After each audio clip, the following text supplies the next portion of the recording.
Okay, so chapter 5 now is going to have almost no new theory. Chapter 5 is just completely focused on, or almost completely focused on just applying Newton's laws. And so it's just a ton of example problems. So I'm just going to try and churn through as many of these example problems as I can.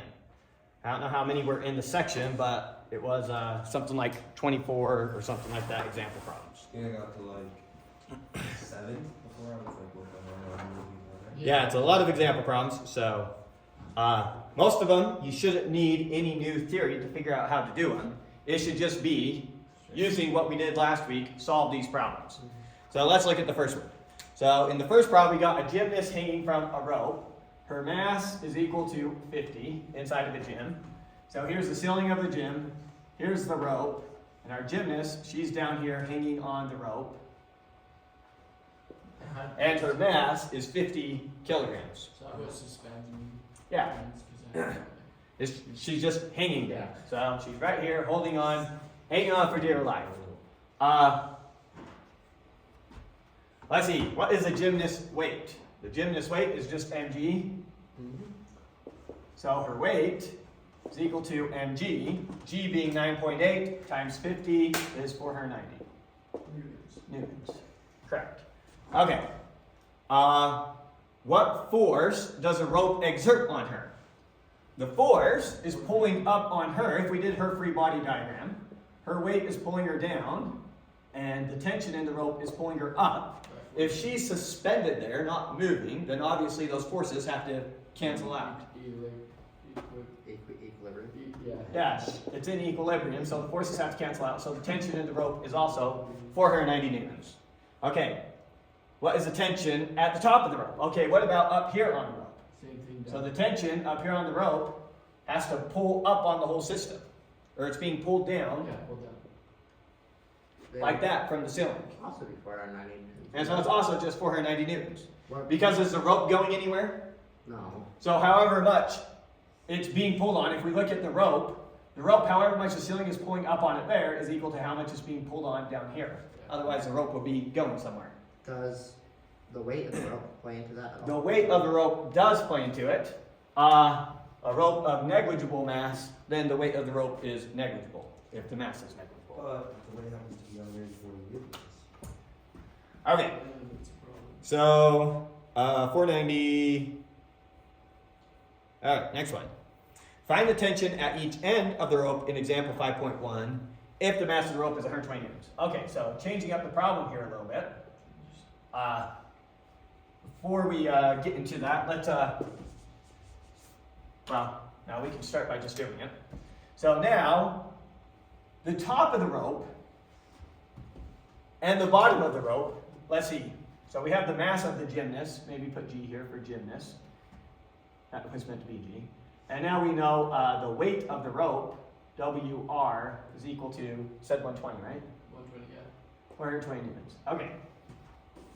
Now, notice that at the top of the rope, where it's connected to the ceiling, that part of the rope has to be able to hold up the entire weight of the rope and the gymnast. The bottom of the rope just has to be able to hold up the gymnast. And so the weight isn't transmitted all the way through this. One way you can think about it is if we had a bunch of people, you know, making a human chain holding each other up. So that guy is holding on the hands of some other guy, is holding on the hands of some other guy, and he's hanging on to something on the ceiling. This guy's job is far harder than this guy's job. 3 times. If you were to insert someone, you know, right here, insert another person right there, this guy feels the difference. This guy has no clue that anything changed. Yeah. Right?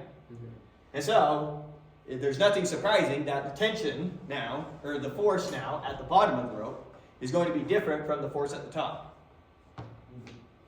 Makes sense. Good? Yep. Okay. So now, with that, let's solve the problem. So, what exactly? Find the tension at each end of the rope. So at the top of the rope, the tension at the top of the rope, so tension at the top, is going to have to be able to hold up the gymnast plus the weight of the rope. So that is just going to come out to 490 plus 10. 120, yes. So 610 newtons. And then the tension at the bottom of the rope is now the same as it was before. It's just a 490 newtons. The weight of the rope has no effect in that scenario. Okay, any questions on that one? That makes sense. We're going through these faster than I thought we would. Well, there's 24 of them, so that one. All right. In this figure, we have a car engine with weight W, hangs from a chain, according to the picture. All right, so That's what we drew. let me scribble this out really quick. So we got a chain. So there's our structure. We got a chain coming over, and then we got a chain at a 60-degree angle. Yep. So that is 60 degrees, and then whatever, and then we got something heavy. Now, all it gave us was that picture and the mass, right? Or the weight. So we know the weight of this thing right here. I think they labeled the tensions. So T1 is at the bottom. So T1 for this one, T2 for this one, and then T3 for this one. And I think we're finding the tensions. Where does it say the weight? We just know the weight. It's whatever it is, but it's a known quantity. We know what W is. Could be 600 newtons, could be 2,000 newtons, doesn't matter. It's W. Okay. So we've got that. Find an expression for the tension in each of the three chains in terms of W. Okay. So T1 would just be the weight. Right. So free body diagram for just this here. That would have the weight pulling it down, and that would have T1 pulling it up. Right? Is that all we're doing? Is just drawing the free body? Well, that's what I'm doing right there. So T1 now is equal to just the weight. Right? Okay. Now I need to find out what T2 and T3 are. Now looking at T3 here, we can break it up into its component in the XY direction. We're going to call that positive X, this way positive Y. So this component that cancels out the weight is going to be T3, which trig function? Sine. Sine. So I know that T1 is also equal to T3 sine of whatever our angle is, 60 degrees, right? How so?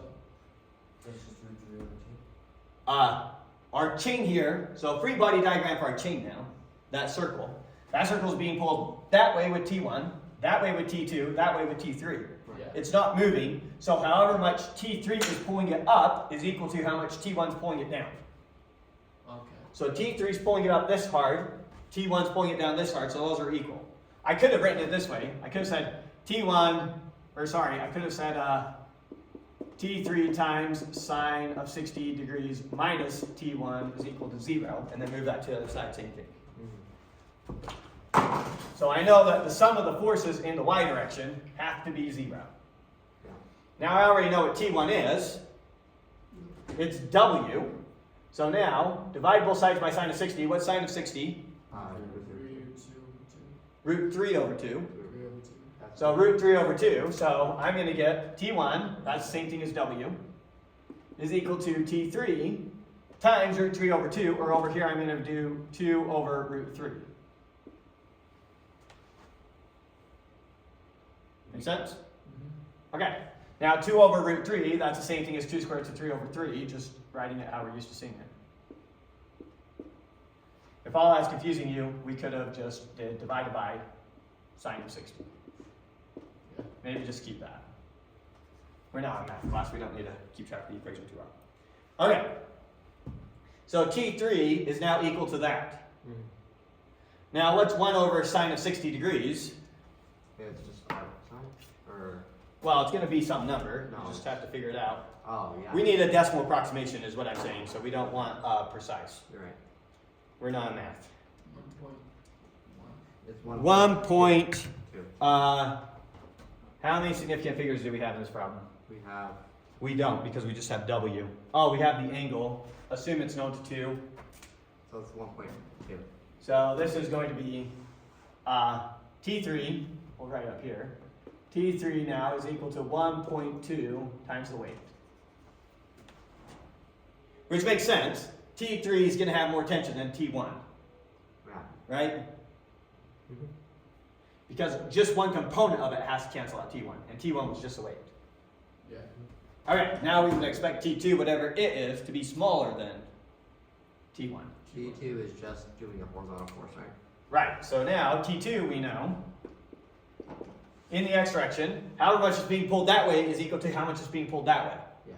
How much is it being pulled that way? It's just the T3 cosine of 60 degrees. Yeah. Cosine of 60 degrees is just 1/2. So maybe you're okay with me saying this. T3 is equal to 2 times T2. Where'd your, oh, yeah, okay, yep. Oh, sorry, we want to solve for T2. So never mind. Sorry. We're going to say T2, we can just plug this in now, Yeah, yeah. right? Oh, plug in T3. Yeah. Yeah, so T2 now is going to be equal to cosine of 60 degrees times whatever that number is.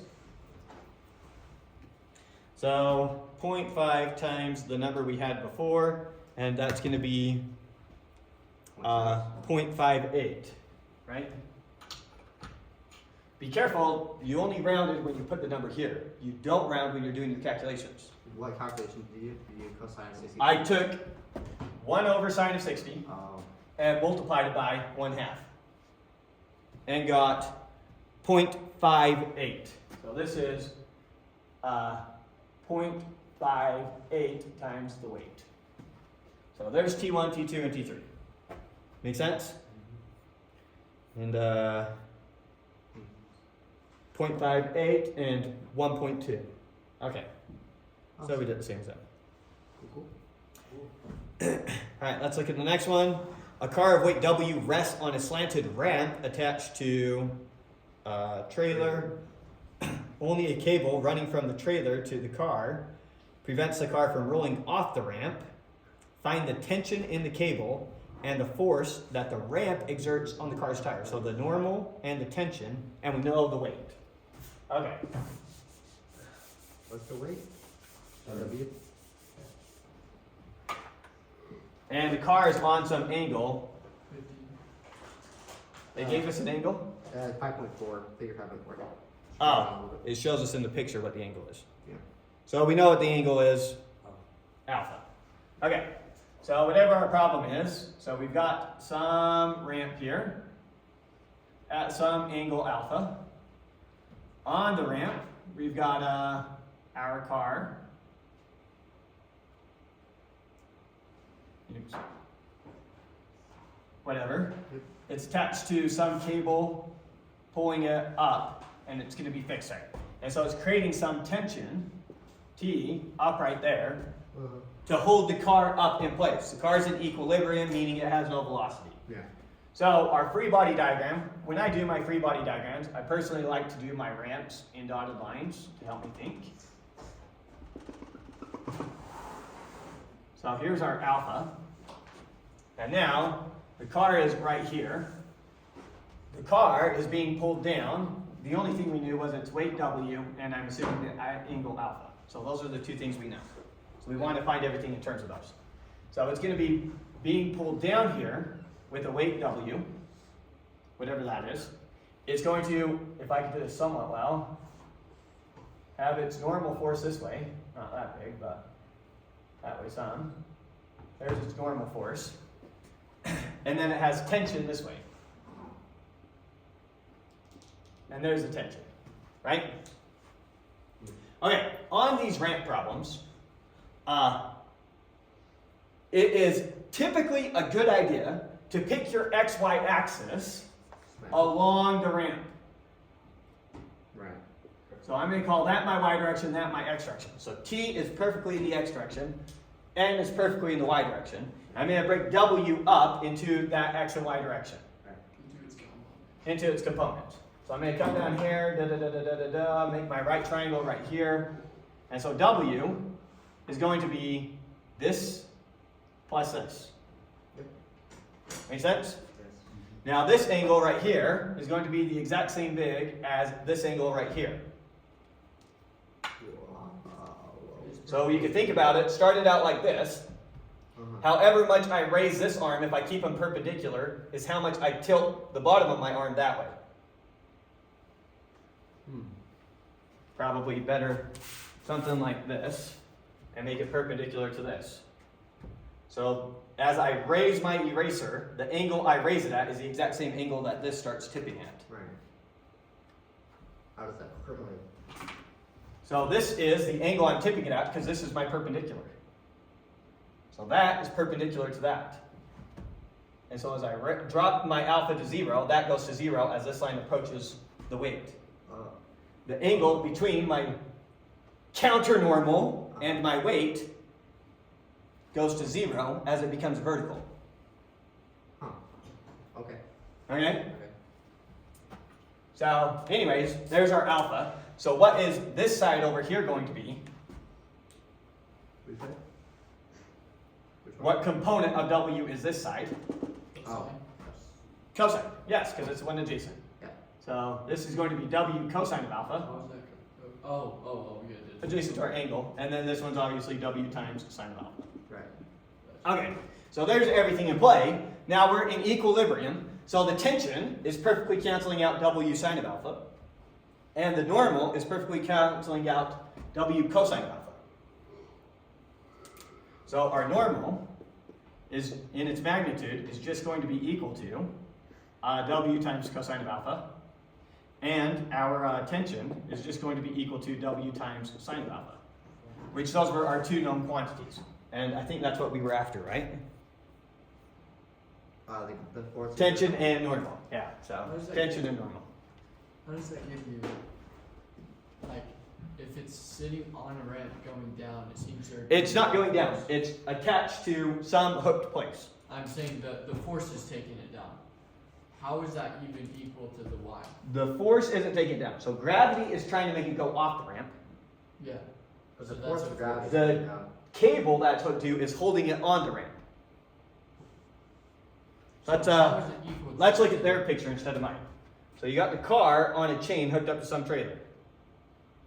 So gravity wants the car to slide off, but the chain's holding it on. And the chain has to cancel out however much gravity's trying to pull it off. Yeah. Let's do some sanity checks. At what angle would the tension be the biggest? 90. 90 degrees. Right. If that were straight up down, then that chain would literally have to hold the weight of all the car. Yeah. If there were no angle and it was flat, how hard would that tension have to work? Zero.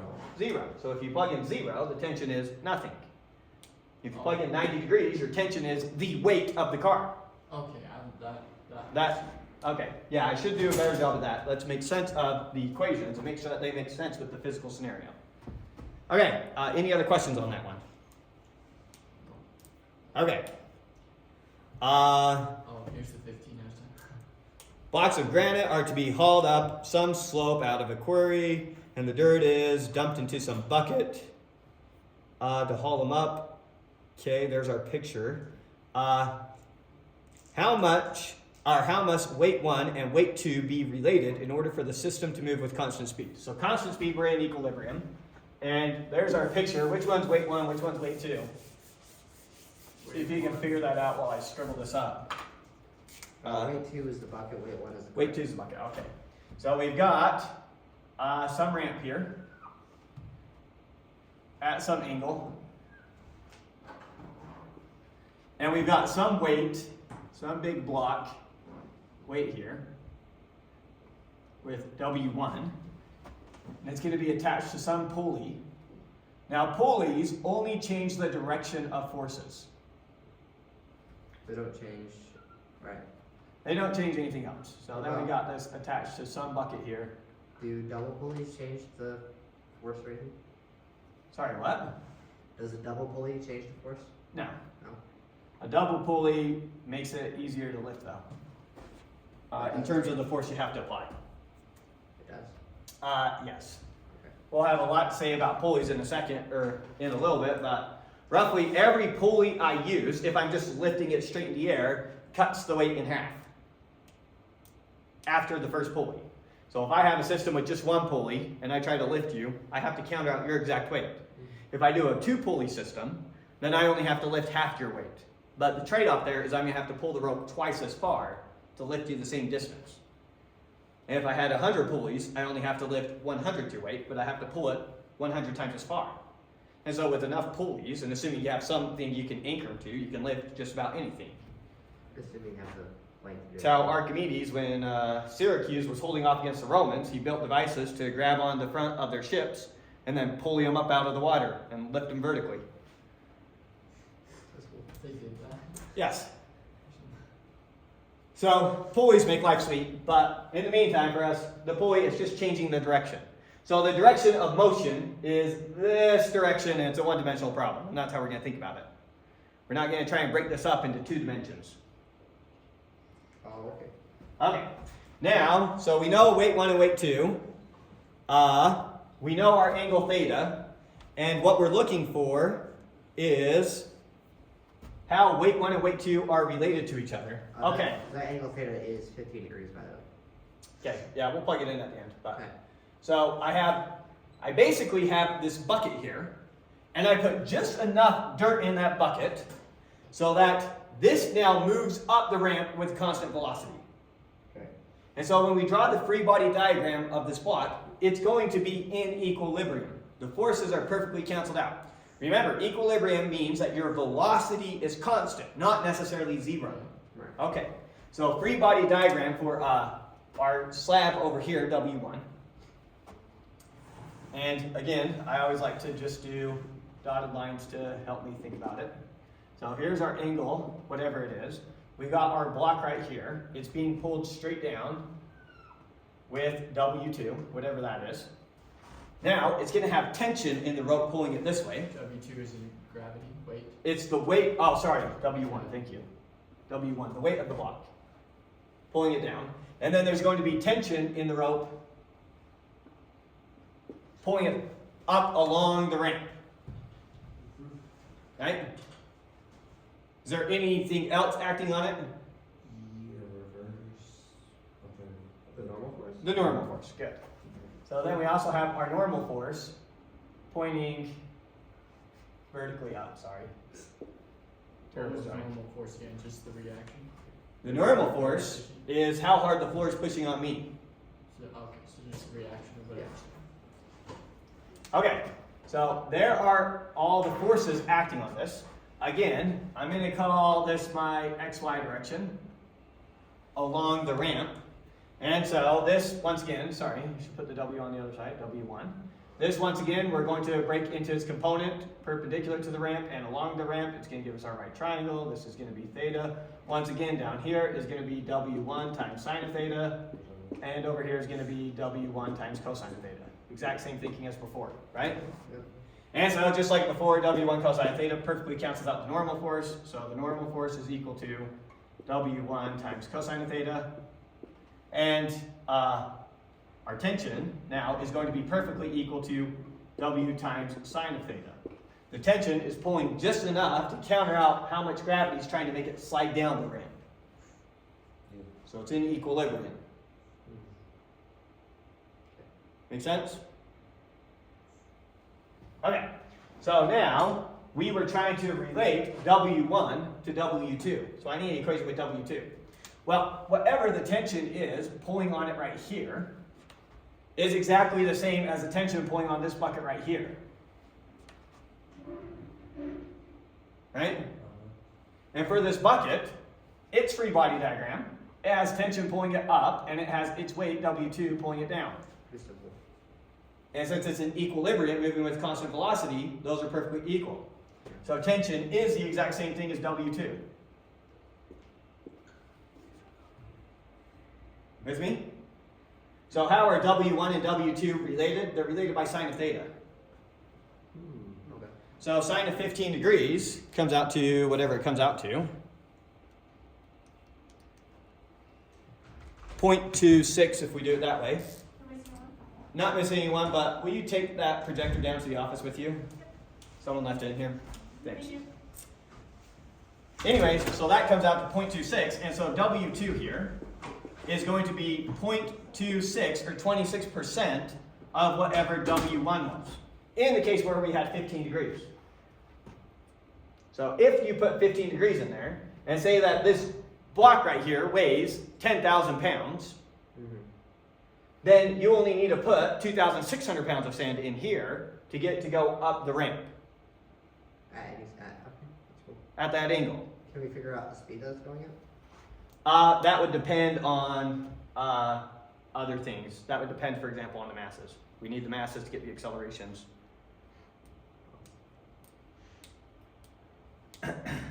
But That's really cool, actually, yeah, we probably could figure out the acceleration because that's just going to be mg, and we know what g is. So the weight indirectly gives us a mass.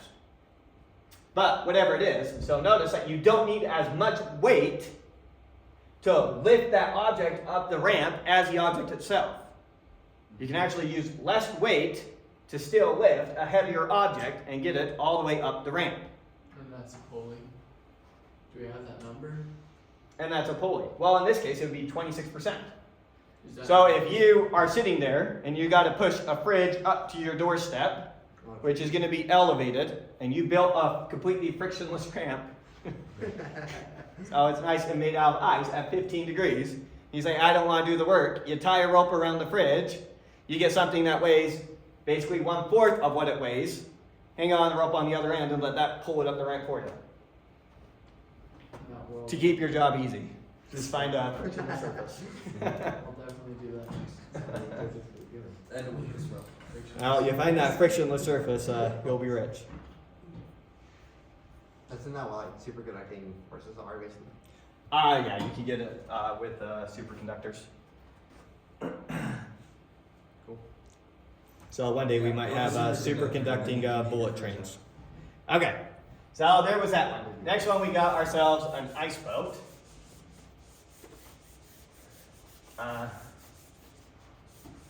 An ice boat, you just have yourself a boat, and then it's got some blades sticking off the boat that go across the ice, kind of like an ice skate. And then it's got itself a sail to catch some wind. The wind blows in there with the force F, causing the ice boat to sail across the lake or whatever. Yes. Okay, so we got an ice boat. It's at rest on a frictionless horizontal ice surface. The wind is blowing on it along the direction of the runners. So that in 4 seconds, so let's see, the time that we're going to have is 4 seconds. The ice boat, so after so that 4 seconds after the ice boat is released, it is moving at 6 meters per second. So its initial velocity is 0, and its final velocity after the 4 seconds is 6. What constant horizontal force, Fw, meaning F of the wind, I guess, does the wind exert on the ice boat?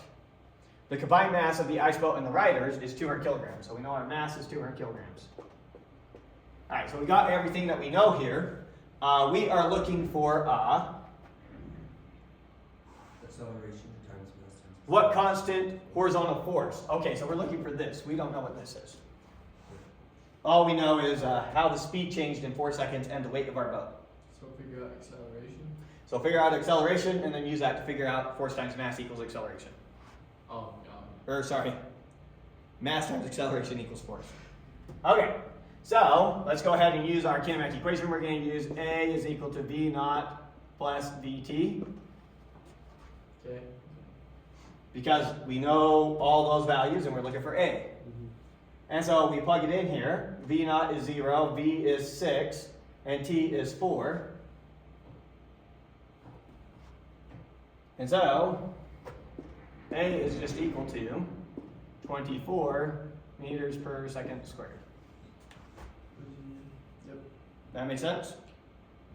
And That's the then acceleration. times that by your mass, and you have You're supposed to divide that for right? Hold on. Our initial velocity. Why am I writing that equation? V is equal to V naught plus AT. Oh, okay. Well, on Earth that right before. Okay, acceleration is a constant. Let's run through this again. Yeah, acceleration of 24 meters per second squared is definitely wrong. That's a massive acceleration. And after 1 second, it'd be cruising a lot faster than 6 meters per second. Okay, so 6 is equal to V naught, which is 0, plus A times T, we know is 4. Okay, so A is equal to 6 over 4, or A is equal to 1.5. All right, we're back in sanity land. So now, we know that the net forces is equal to our mass times our acceleration. The net forces is going to be the weight and the normal force are going to perfectly cancel each other out. and then the force of wind.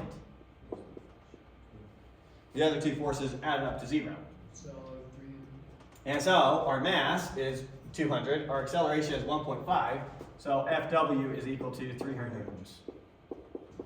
Okay, now let's see if 300 newtons or about 67 pounds.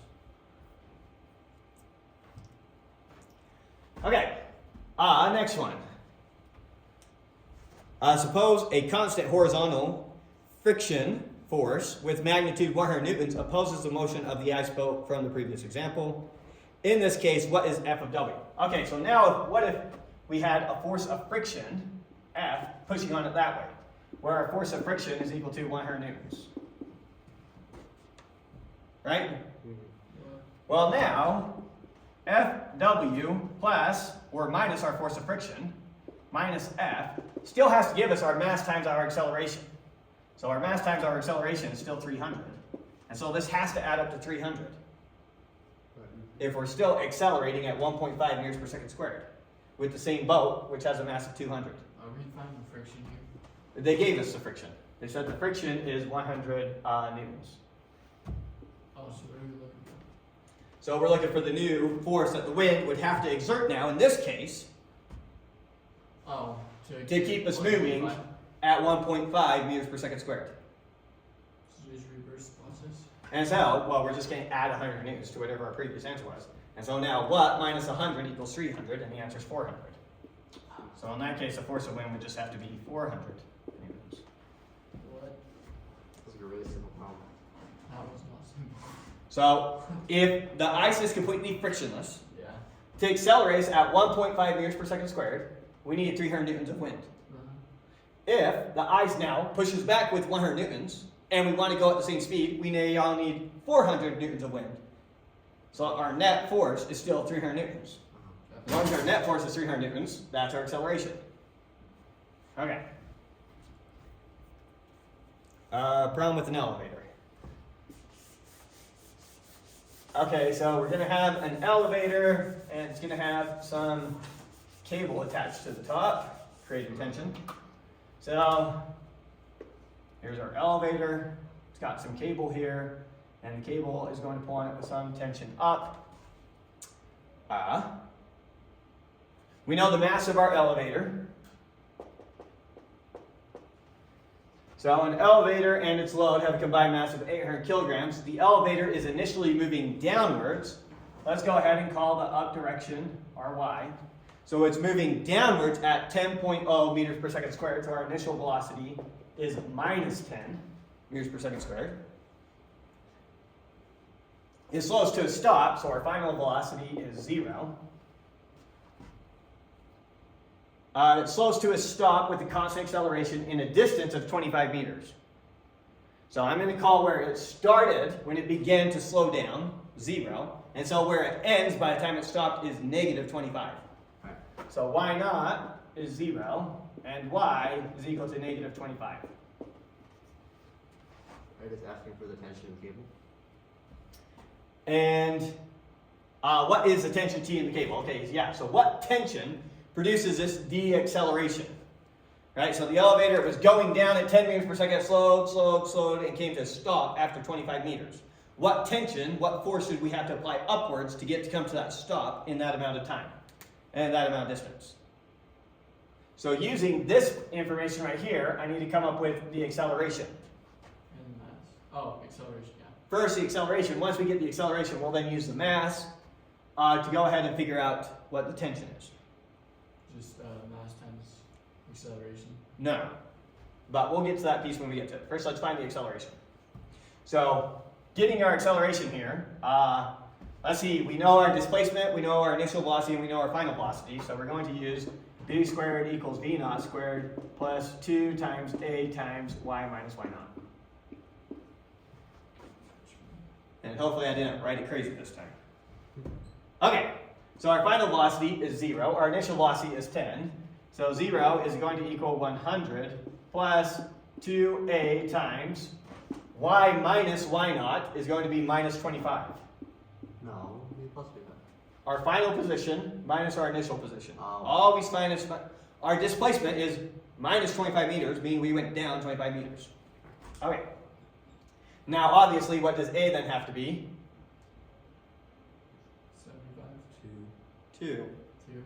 100 minus how much of this gives me to 0? But there's already 2 there. Okay. 0 equals 0 is equal to 100. 2 times negative 25 is negative 50 times A. What does A have to be so that that's the same as that, so that we get 0? 50. So we know now our acceleration is equal to 2. Okay, so we have our acceleration. Now draw our free body diagram for our elevator. What are the forces acting on the elevator? It just has tension pulling it up and its weight pulling it down. And the sum of those forces is creating an acceleration. This is not equilibrium. So I know that the mass times the acceleration of the object is equal to the sum of the forces on it. T is in our positive direction, minus W is in our negative direction. So the tension is not just equal to MA. Yeah. The tension, once you minus the weight, still has enough left over that it's creating an acceleration. And we were looking for the tension, right? So the tension is going to be equal to, move this to the other side, is going to be equal to M times A plus M times G.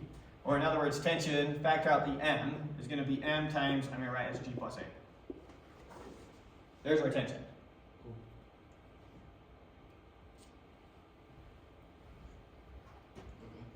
So just to get numbers, to make sure we didn't mess anything up, we're doing 800 times 9.8 plus 2, right? So 9440. So hopefully, okay, 9440. So we got the same answer they did. Now, let's pretend the elevator was going the other way. So this is, you're taking an elevator down as it's coming to a stop and you feel that push down. Now, you've been in an elevator when it's going up and it comes to a stop. you have a little like weight. And you feel a little bit weightless for a while. That one's going to be the exact opposite. Well, this is tension and cable. It's not really a good one because you have to have a stiff bar. Never mind. Oh, yeah. So you're going to fly up a little. It's like how much, it's going to give you a push up, but maybe this isn't the right problem to do that with. Person in an elevator. Okay, that's a better one. So, a 50 kilogram woman stands on a bathroom scale while riding in the elevator. What is the reading on the scale? Oh, the elevator in example 5.8. So using the same elevator we just talked about. This time, now we got some girl, and she's standing on a scale. What is the scale going to read to her as the elevator's coming to a stop? Gravity plus O. Gravity, plus whatever velocity. Well, let's go ahead and make sure we're not underthinking it.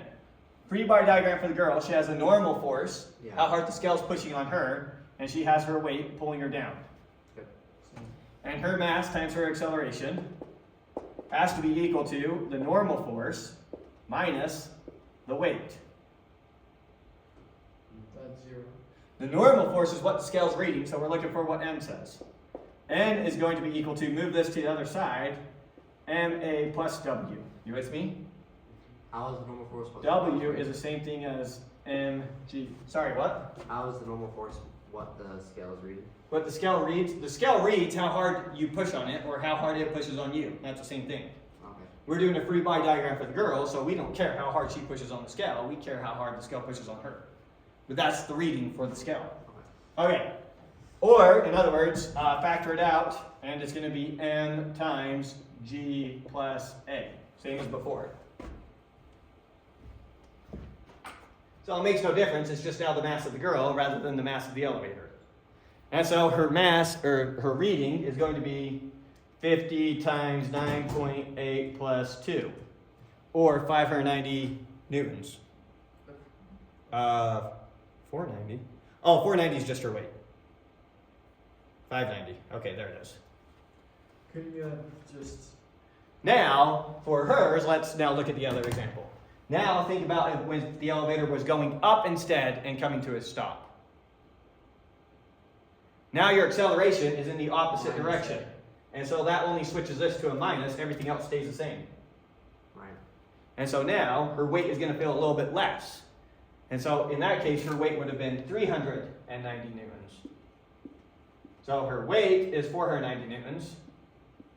At the top, as the elevator is going up and coming to a stop, she'd feel like this. And if it's going down and coming to a stop, she feels 590 newtons. Or the scale does. Maybe we should talk about from the scale's perspective. Okay.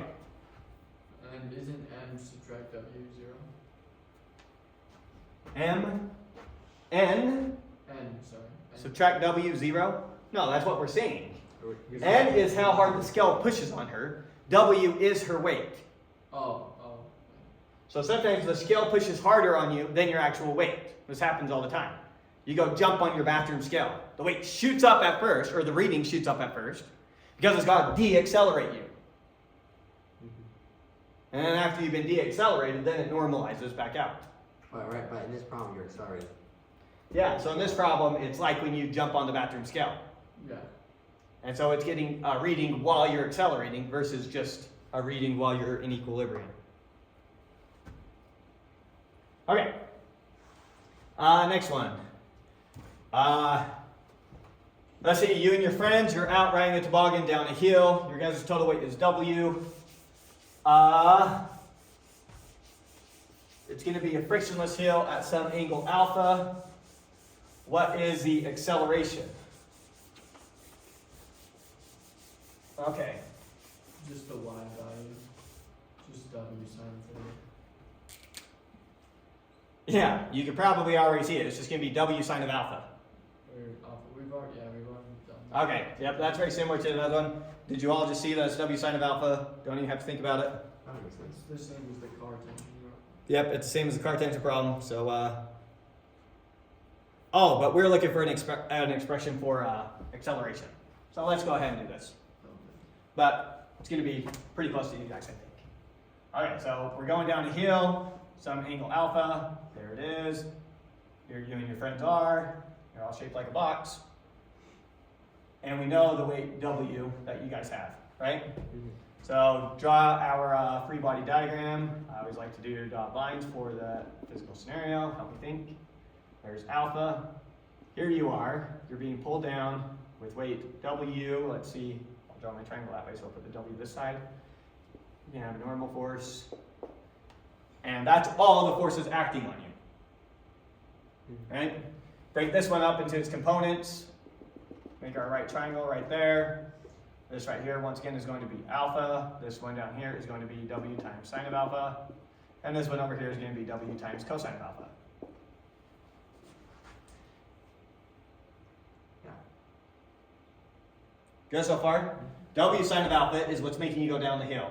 W cosine of alpha is just canceling out your weight. Yeah. I see. Okay, so now we know that the sum of your forces is going to be equal to your mass times your acceleration. Yeah. So I know that W times sine of alpha is going to be equal to your mass times your acceleration. Now what is W? Tell me W in terms of your mass. We know it's mass times A. That's the sum of the forces on you, Newton's second law. The sum of the forces on you is equal to your mass times your acceleration. Add up all the forces on this. We got that force canceled out by this force, and all that's left is that piece. Yeah, okay. So this is the sum of all the forces, has to be equal to your mass times your acceleration. Now W is the same thing as just mg. So mg times sine of alpha is equal to ma. Cancel out your m's on both sides, and we finally get acceleration is equal to g times sine of alpha. Now let's think through the equation, see how it makes sense. If alpha were 0, so you and your friends are on a hill with no slope, what would your acceleration down the hill be? 0. 0. And so in that case, plug in 0 for sine of alpha, you get 0, and so you get acceleration 0. On the other hand, let's say you ride down the hill that's off the edge of a building. Now what's your acceleration? 6. Just the pull of gravity, free fall. And so now, sine of 90 degrees is 1. Your acceleration then is just g. You're in free fall. Yeah. Making sense of the equation. Okay. 511. You push a 1 kilogram food tray in the cafeteria, and it's going to push half kilogram milk. And we know the force that you push with. Okay. So we've got some food tray here.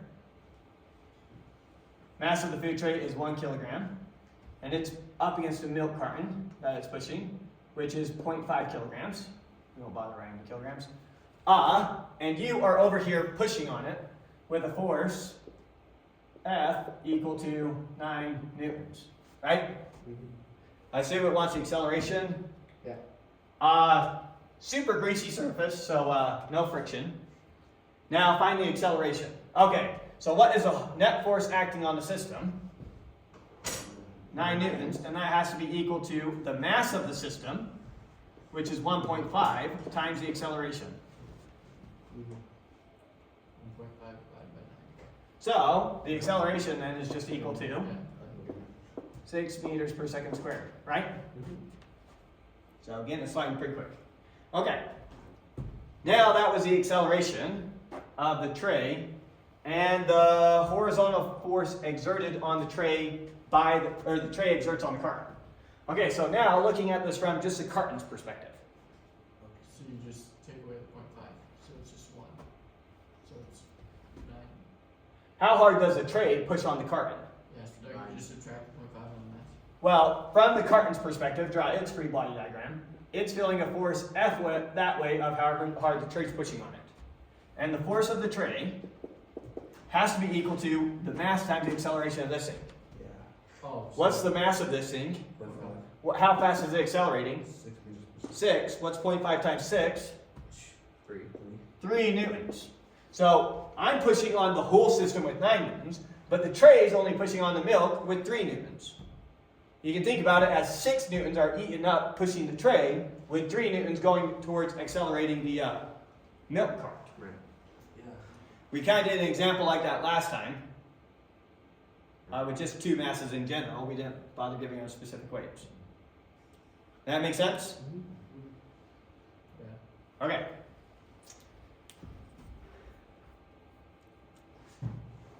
Just for the kick of it, let's actually do the free body diagram for this thing. Okay, so looking at its free body diagram, it feels a force this way of F, how hard we're pushing on it, and it feels a force this way, equal and opposite to how hard it's pushing on the food tray, so of Ft. How hard are we pushing on it that way? 6. How hard are we pushing on this tray that way? 9 newtons.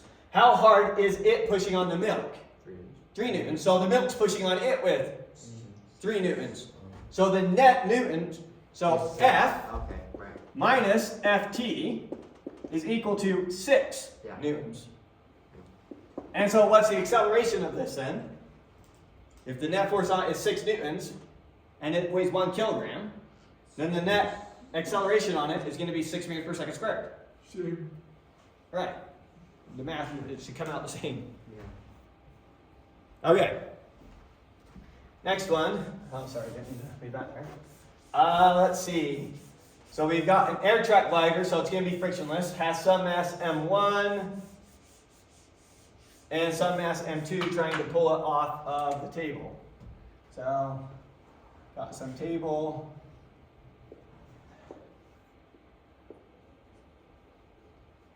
We got mass M1 is on the table, right? You're M1, and you are attached to a wire, which comes out to a pulley, which then hangs off the edge and is attached to M2. Right? Now, if this is completely frictionless, it doesn't matter how M1 and M2 compare to each other, there's definitely going to be an acceleration this way. Yeah. So this is going to be pulled down by its weight, M2G, which is going to create a pull up this way of the tension. That same tension is going to be transmuted over here, same tension there, pulling this block that way. So there's no barrier of entry to push it? Yeah, there's no friction. What's that called though? It's like friction, Friction. kinetic Oh, friction yes. or something? Well, kinetic friction when it's moving, static friction if it's not moving. Oh, so it's a static friction. So in yeah. this particular case, this block is sliding along frictionlessly, as it's being pulled by this weight in suspension. Our job is to find the acceleration of each body and then the tension in the string. So we're looking for A and then T. With me? Okay, up here, I know, free body diagram for this, I have its weight pulling down and the normal force pulling up. Those perfectly cancel each other out. So the only force remaining is the tension this way. And so the tension, whatever it is, has to be equal to m1 times its acceleration, however fast it's accelerating. Now from this block over here, I know that what are the net forces acting on it? I may call this the positive direction. So it has a positive force of m2 times g minus the tension pulling up, and that has to be equal to its mass times acceleration. Did I lose you? No. How does the acceleration of this block compare with the acceleration of this block? Same. They're the same. So that A and that A are the same. Yeah. So I just need to solve for A in one expression and substitute it into the other. Oh, wait. No, solve for T. So T from here, substitute in there, and then solve for A. So that's what I'm going to do. That works too. Okay. So I'm going to say, I'll write this side over here first. M2 times A is equal to M2 times G minus M1 times A. AGE are the same, right? Oh, we don't know A. Oh, wait, I want all my ones with A on the same side. Sorry. Let's just substitute it in and I'll show you how I want to do it. So this is M2G minus tension is the same one as M1A is equal to M2A. I'm going to get all my A's on the same side so I can solve for A, so move that over there. And I'm going to write this side first. So M1A plus M2A is equal to M2G. Follow me? Move that to the other side. Now write this side first. So A is equal to G over M1. And now factor out the A. So A times M1 plus M2 is equal to M2 times G. Now divide both sides by M1 plus M2 and we get A is equal to M2 times G all over M1 plus M2. Does all that make sense? Does that M2 not cancel out? No, no, no. If I have X is equal to 2 times 7 over, maybe 2 times 8 so that we can get numbers that cancel easy. 2 times 8 over 2 plus 2. So 2 times 8 is 16 over 4 is 4. That is not the same thing. In that case it came out. That's funny. I don't know. 2 plus 5, or we'll put that ahead, whatever. Okay, so that would be 27ths. Cancel that out. If you cancel that out, you'd get 10/5, which would be 2. 27ths and 2 are not the same thing. Right. Alright.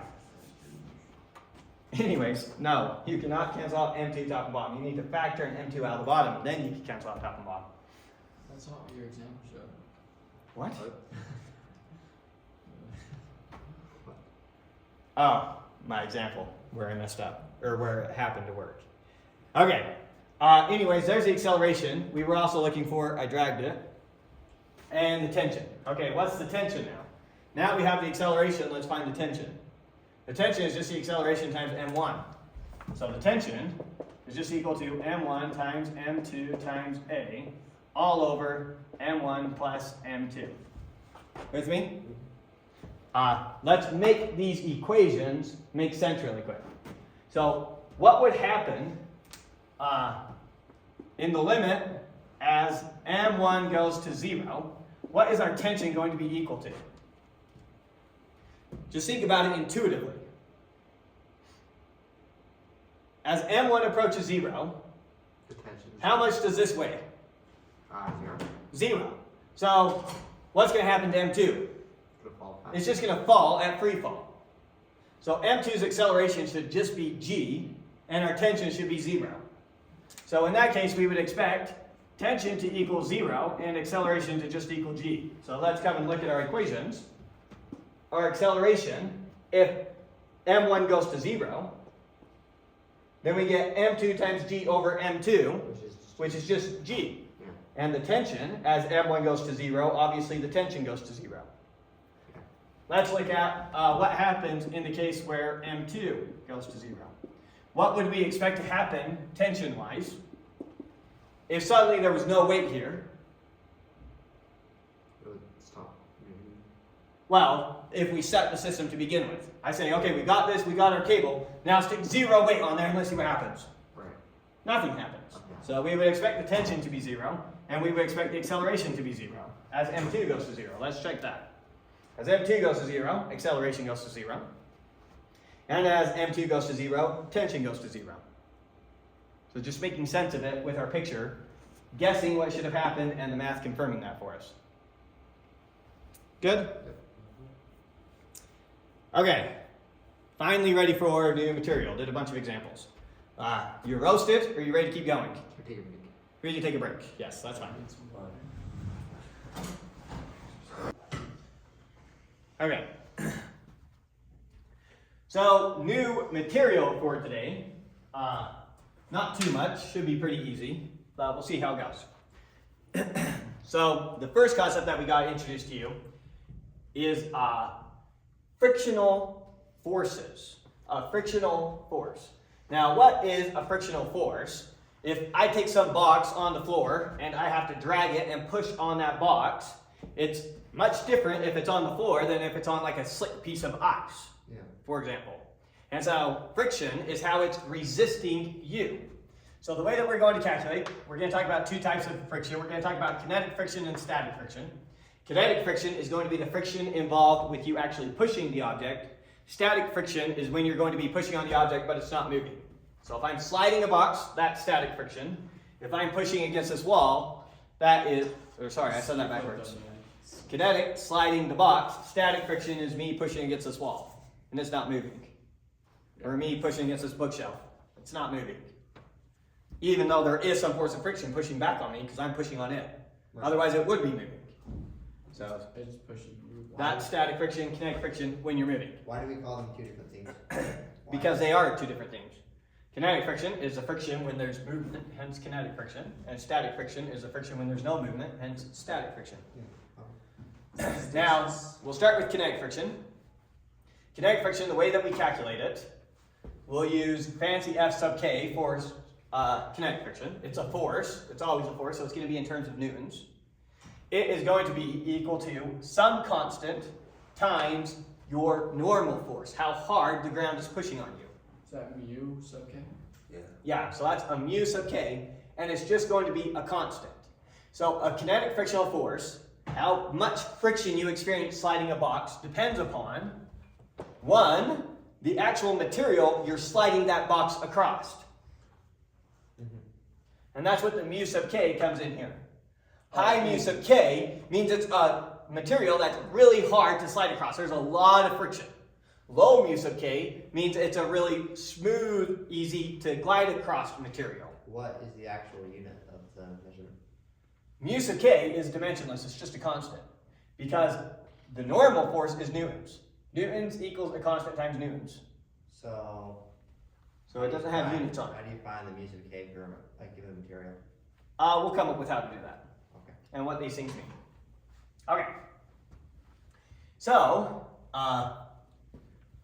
force of friction, for one, it depends upon the material, which makes sense. And two, it kind of depends upon your weight. It depends upon the normal force, but in a sense, heavier things have more friction than lighter things. Right? A heavy box resists being accelerated more than a light box does in terms of how much it pushes on me. For some reason, pushing on this bookshelf a pain, and yet if we took the exact same wood, but much lighter, I could suddenly start pushing on it just fine. Yeah. If we got it all emptied out or whatever. So, those are the two things it depends upon.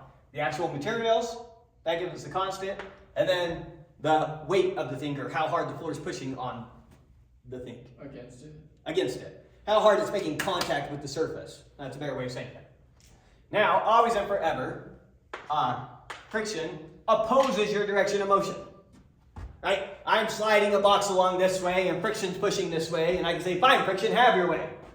Let's go ahead and slide the box this way if that's the way you want it. Well, friction, he just starts pushing this way. Yeah. The jerk won't just help me out. He's always opposing whichever way I want to go. Just like a Y. How on earth would you know? Okay, so it always opposes your direction of motion. You can never get it to work with you. It's always against you. It's a resistive force. So that's kinetic friction. Static friction, notice, is always less than or equal to some constant, depending on the material, times the normal force. But notice it's less than or equal to that, because static friction is not like kinetic friction.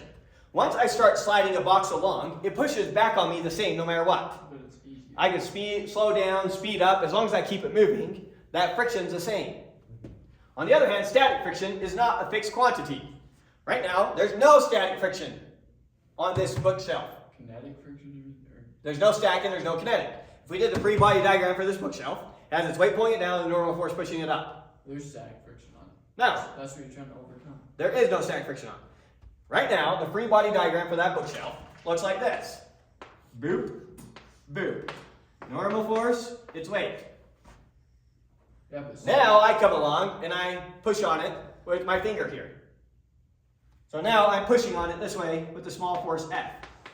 Well, then static friction is pushing this way with the smallest force F sub S. I get frustrated, I push a little bit harder. My F gets a little bit bigger. Well, so does the force of static friction. I push it really, really hard to the point where it's just barely not quite moving. Static friction is still perfectly canceling me out. And then, so this is the max value it can be before I finally overcome static friction and get it sliding. equal to it.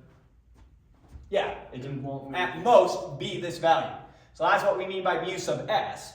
When we come up with this constant, it's how much you have to get to finally overcome the force of friction so that it starts movement. Now, how this would work out in the lab. So say I've got some box here and I've got a rope tied to the box. I'm going to pull on that rope. And that rope has some measuring device inside of it, so it's measuring the tension of the rope. So I'm going to grab that rope and I'm going to slowly start pulling harder and harder and harder until I finally get the box sliding. Now if we were to model that force, here's what it would look like. So I'm pulling on it, I'm pulling on it, I'm pulling on it, I'm pulling on it, I'm pulling on it. Finally I get to slide. And then suddenly how much it takes to keep it sliding is going to look like this. Not the same. No. Why? So it is harder to get a box to start sliding, to start moving, than it is to keep it moving. I mean, why is that not a straight line? Why is that? Oh, because this isn't perfect. It varies as you're sliding across the material. Some of the carpet's a little bit stiffer than other parts of the carpet. You get to that particularly sticky part of the wood or whatever. And so kinetic friction, it's not some perfect constant thing as you slide along, you get it, but we average it out and we say it's roughly this thing. So how do we know how much it decreases? Like when you're pushing. You can measure these things. This would be measuring it on some scale that we had hooked up to the tension there. So it's not just a percentage or something like No, it's not some fixed percentage. It depends upon the materials. Good so far? Yeah. So that's what it actually looked like measured. Now, what exactly is friction? What's the causes of friction? Why do we get that drop? So one of the things that is causing friction is rough surfaces. So zooming in on my box here, here's my box again. If we were to zoom in really, really close on the bottom of that box, the bottom of that box is not some perfectly smooth surface. And the ground I'm sliding across is not some perfectly smooth surface. There's all these jig-jagged things that are rubbing against each other, some deformations going along as you're pushing it through and sliding it across the carpet, right? And so what happens when you get static friction is you kind of allow it to settle into some groove. And then when you get pushing, you kind of get out of that groove and up and going again. And if you let it settle again, then you got to get it moving, get it out of the settling, and then keep it going along. Yeah. And so that's why static friction is a little bit higher. Now that's one of the main reasons that you get friction. There's other reasons that you get friction, and they show up in very extreme ways in more extreme conditions, but you also get just through molecular bonds. Atoms interact with other atoms and they make bonds with other atoms. You've probably seen as a kid, you took a cup of water and you tried to fill it up as much as you could. And the water sticks up a little bit higher than the rim of the cup and doesn't spill out. Why? Because the water sticks to itself. And so different materials will create chemical bonds, not necessarily chemical bonds, but will bond with each other, however loosely or tightly. And that bonding, you also have to overcome and break those bonds as you go. That creates friction. And those bonds can actually get pretty insane. There's a concept out there called a cold weld. So how would I create a cold weld? I take two metals that are the same material, so they have the same lattice structure if you think about their atomic structure. Take them out in the vacuum of space, get clean cut so it's just that material. If I go shove them really close to each other, then they're just going to weld. As if I had actually welded the two metals together. And what's happening there is you're getting the atoms. So what is a weld? If you think about what a weld is, all it really is I have a bunch of atoms next to each other, and the electrons are flowing between them, creating those bonds between them. If I get another atom from some other material right here, some other piece of metal, if I shove that close enough, the electrons don't know, oh, I should go to this atom rather than that atom. And so if you get close enough, they'll be happy enough to jump along and go that way. And so you get what you call a weld. It actually used to be used, I'm not sure if it still is, but it used to be used in constructing transistors. So you build transistors inside of a vacuum, because typical welding requires a lot of heat, which means your atoms are jumping around a lot, it's really messy. You need a fuse in a very controlled setting, very precise. Cold welding is an option. So cold welding is just where you break the point of barrier for the neurons and or the neutrons, and they'll just connect to. Well, no, the reason we don't get cold welding on the Earth, for example, if you go take two sticks of iron and try to shove them together, nothing's going to happen. One is because there's all sorts of other materials in between them, all sorts of junk in the atmosphere and whatever. And it's because the surface iron has already interacted with the atmosphere, creating an oxide layer that is interfering with it. But if I took those sticks of irons inside of a vacuum, cut clean ends, and then shoved them together, now I can get... Because chemical bonds are created. Not chemical bonds, I keep saying that. These molecular bonds are created. What is that? The electrons, the atoms are close enough that the electrons start flowing that way. I mean, that's what happens when you get two atoms bonded together, they share electrons, right? Yeah. You're saying like nuclear fusion?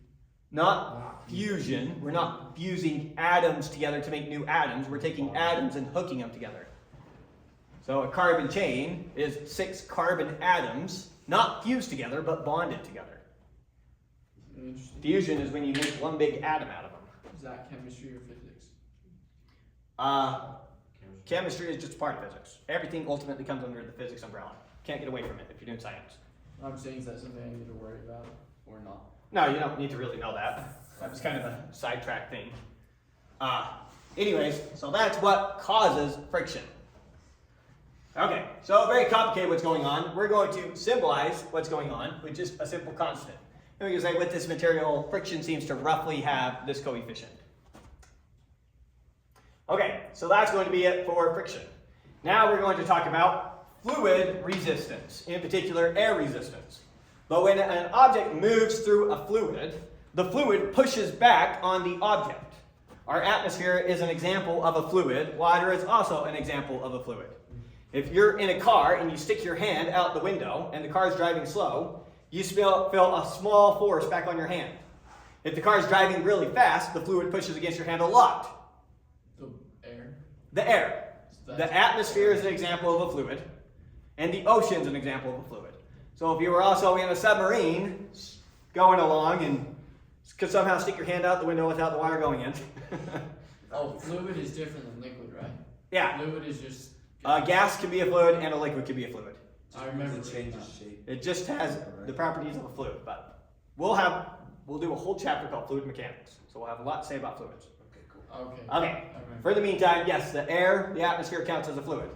And so that resistance that you feel from a fluid is definitely related to how fast you're traveling through the fluid.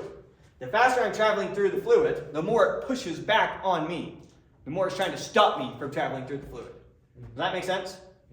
And so we approximate it in 2 different ways. If you are going at slow speeds for whatever the fluid is, then we say the resistive force is roughly proportional to your velocity. Okay. So if you double your velocity, it pushes back on you twice as hard. Okay. So if going at 1 meter per second causes it to push back on me with 1 Newton, then going 2 meters per second would cause it to push back on me with 2 Newtons. That's for slow speeds. For high speeds, it turns out it's more like proportional to your velocity squared. And this is more like what our atmosphere is like. So in a car, if you're going 20 miles per hour and you feel how hard it's pushing your hand back, if you now double your speed to 40 miles per hour, it now feels like it's pushing back with you with 4 times the force before, not double the force before. So for high speeds, this is the one we use. For low speeds, this is the one we use. And these are just approximations. What are those lines? It means it's roughly equal to. Well, I'm saying, what is the line you draw for slow speed? What's the line you draw for high speed? Okay, just equal signs. Forget those lines. He was like, where do you draw? Oh, where? It's very vague. So you know when you're clearly in one category, you know when you're clearly in another category, and the mission between is a mission between. Is high speeds like the speed of light, or? Now, high speeds would be like you running. It also is dependent upon the fluid that we're talking about. Yeah. These are two very different equations. They are two very different equations. This is a constant times velocity. This is a constant times velocity squared. And so in your situation, you need to choose which of these makes more sense for modeling your scenario. And what is a slow speed though? Like, What is a slow speed? So the example you can think about for a slow speed would be taking a little ball bearing and dropping it in a bucket of oil. And how it falls through that bucket of oil, this is a better equation for modeling it. If I push you out of an airplane, this is a better equation for modeling it. a better, but that's so vague. Well, they're just approximations. Again, what's actually going on if we were to calculate all these things, it's very complicated because it takes into account how the aerodynamics of the material, the size of the material, the density. It's a complicated thing. And so these are just approximations, and there's scenarios where they're good enough approximations. Everything we're talking about in this class is never precise. It is always just approximately true. And there's cases where it's good enough. And so we'll look at scenarios where this is good enough and where this is good enough. And so dropping a ball bearing in oil, this is good enough. Dropping you out of an airplane, this is good enough. So what's, okay, yeah, I think And so the K here is dependent upon both the fluid that you're moving through and how aerodynamic you are. Same with the D there. So it's going to be a constant for a particular material, a particular fluid, and a particular sized thing going through that fluid. So this relates your size and the fluid. This relates your size and the fluid, size taking into account your shape slash size. Huh? Not a particle? Not a particle. Because a particle, the shape matters a lot with how this happens. It's why a feather falls much, much slower than an object that's just a little metal ball, even if they weigh the exact same. And it has to do with its constant moving through air versus a metal ball's constant moving through air. So this relates the shape of the thing to the fluid, the shape to the fluid, and there's a particular constant for that. Good? Well, kind of similar to the friction, but how do we determine the constant for that? Yeah, it's similar to the friction. How do you determine the constant for that? You measure it. And so the friction one has a much more standard way of how we're going to determine that. And you'll see that for these ones, how you measure that is you got to just actually go out there and measure it with the thing, whatever it is. So it doesn't have as an intuitive one as the friction ones will. The friction ones will basically be related to what's the slope I would have to put on a ramp to overcome that value and get to start moving or to keep it moving. So that's where those ones will come from. Okay. Anyways, so let's now look at the case of falling slow. So now we're going to look at this case. So we're looking at a case where you're like dropping a ball bearing through oil. So we're going to assume that the oil pushes back on the ball bearing with some constant times the velocity. So the faster the ball bearing moves through the oil, the more the oil pushes back on it and tries to slow it down. Right. Make sense? Okay, so starting with that scenario, here's what we're saying. The resistive force is equal to some constant times velocity, or is proportional to the velocity. If we were to draw a free body diagram for this thing, in the beginning when we first drop the ball, the free body diagram is just going to look like that. Yeah. As it gathers some speed, the resistive force is going to be a little bit higher. As it gathers more speed, the resistive force is going to be a little bit higher. As it gathers more speed, the resistive force is going to be a little bit higher. Until the resistive force perfectly cancels out its weight. And then it's not going to gather any more speed. So this F that it's pushing back with is changing with time. It's dependent upon the velocity. It's not some fixed value. That make sense? Yeah. Okay, And once that hits it in free fall is terminal velocity, right? correct. So, in general, what are the sum of the forces acting on this ball bearing falling through the oil?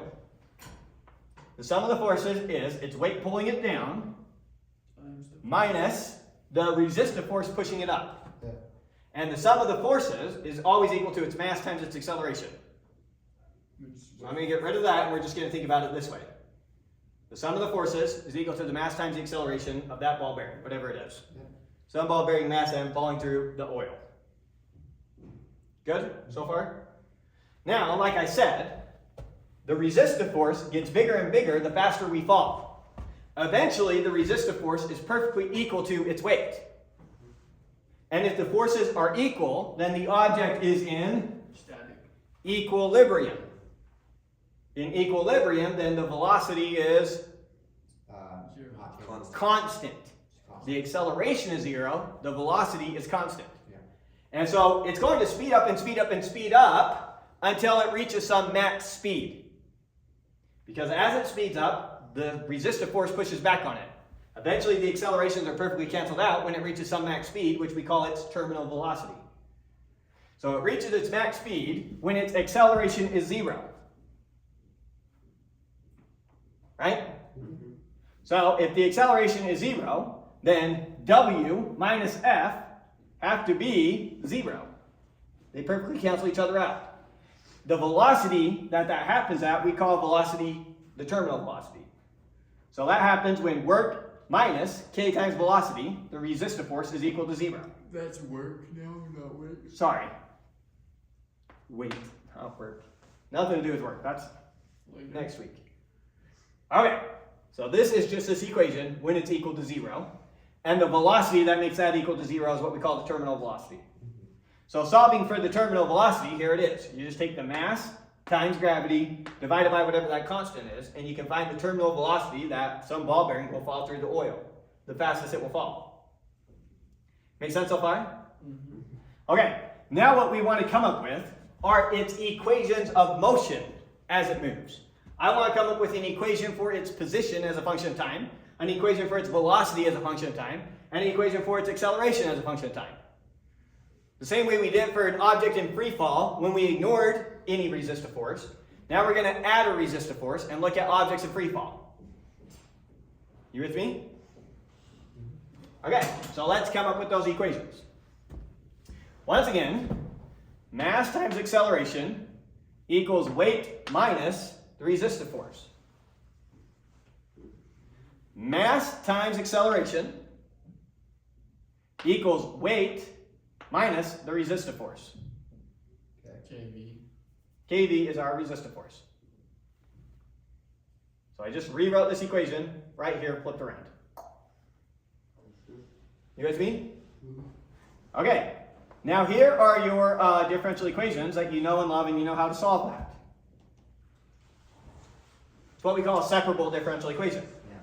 You put all your v terms over here with the dv and everything else over there, And then integrate it.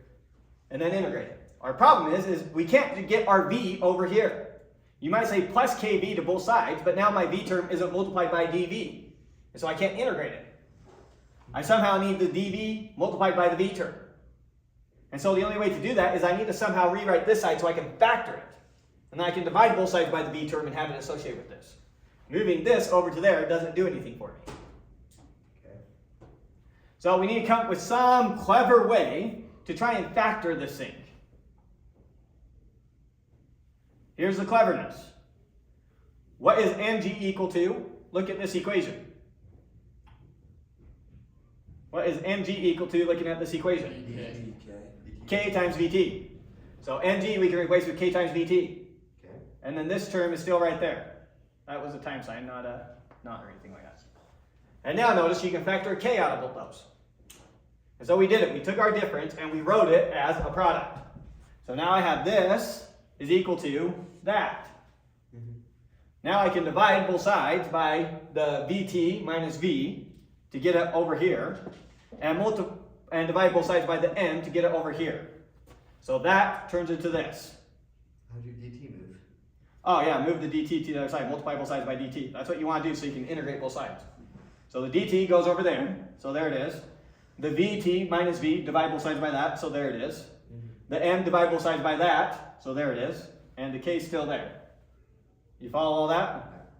And now, so that we don't screw up our integral, remember that vt is, VT is your it's our terminal velocity. Yeah. But what is vt? Variable or a constant? constant. It's a constant. Yeah. If I know the mass, I know g, and if I know k, our constant there, then we get vt. So it's a constant. It's not changing with time. Your terminal velocity doesn't change with time. Your velocity changes with time. Now I don't want my variable to be negative here, because when I take my integral, I'll probably screw up. So I'm going to multiply both sides by -1 to flip my order here. So going from this to this is just multiplying both sides by -1. Okay. So that we can flip the order here, and now there's a minus sign there. Multiply both sides by -1. So now my variable is positive. So when I do the chain rule, I just multiply by 1 rather than -1, so I didn't get confused, or divide by, I mean. Okay, so now I have this, these two are equal. Now integrate them both from time 0 to time t that we care about.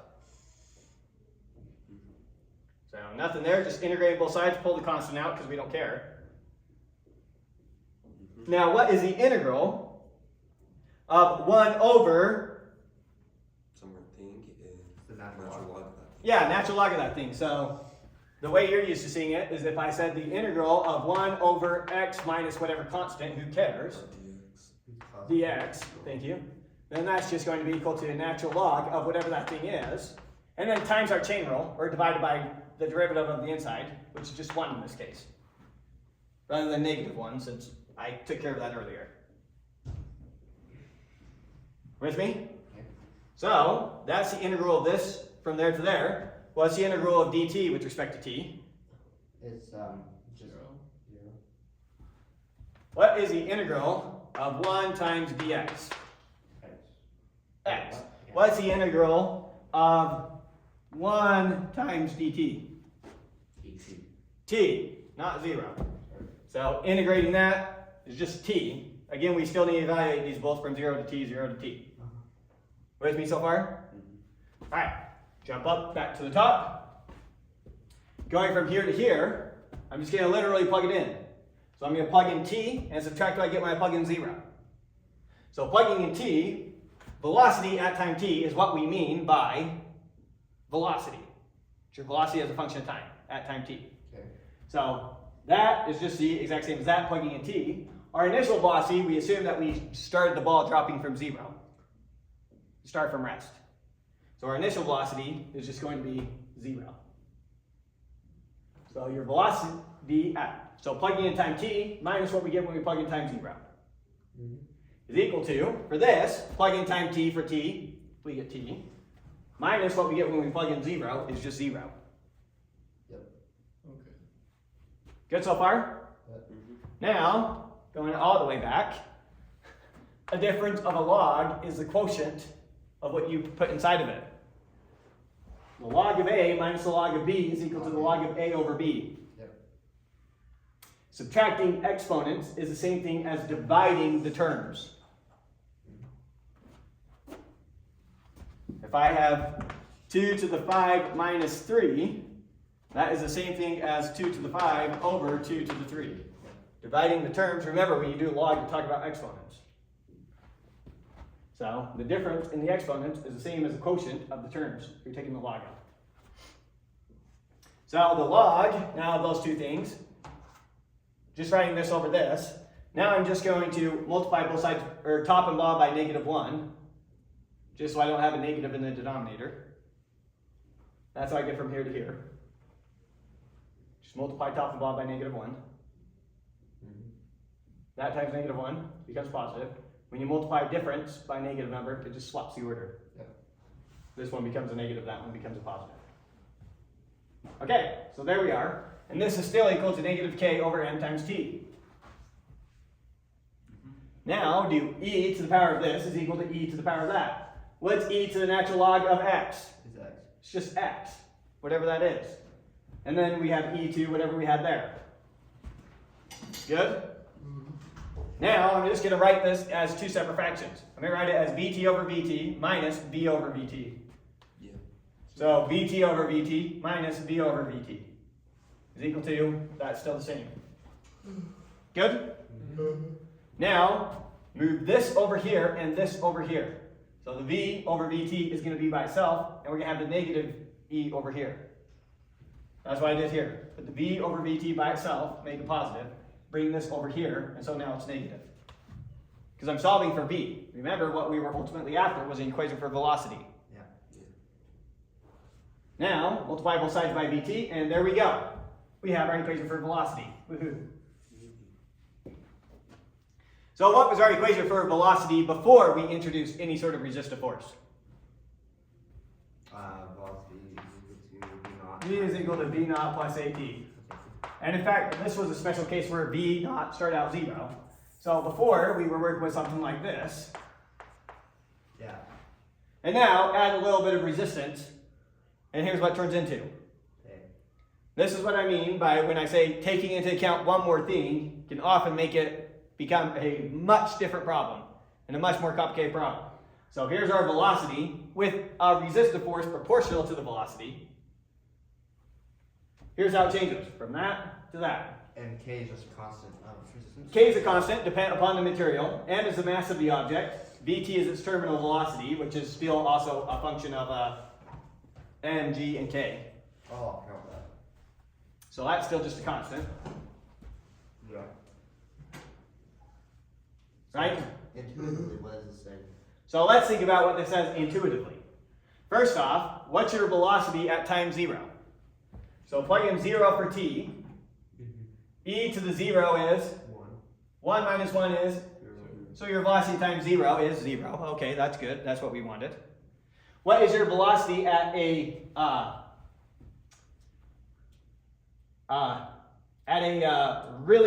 really big time? Could be really. So notice it's e to negative exponent. So as t gets bigger, e to that exponent gets smaller. As t gets bigger, this piece gets smaller. Oh, and then 1 minus. So it turns into 1 minus, essentially 0, as t gets really big. I see. And Can we so do it a- lands And so the velocity is just equal to the terminal velocity. Right. Right? What are some other things that help and other things that hurt? Mass here is keeping our exponent smaller. Remember, the bigger the exponent, The smaller then the smaller the e. Sorry, I said that backwards. How can I say this again? A bigger mass gives a bigger velocity because we're subtracting less. Okay. Okay, what? Oh. Bigger mass means a bigger velocity at a given time. It falls faster. So more massive objects overcome the resistive force stronger than less massive objects. Okay. So my feather falling through the oil isn't going to have the same speed as my ball bearing falling through the oil.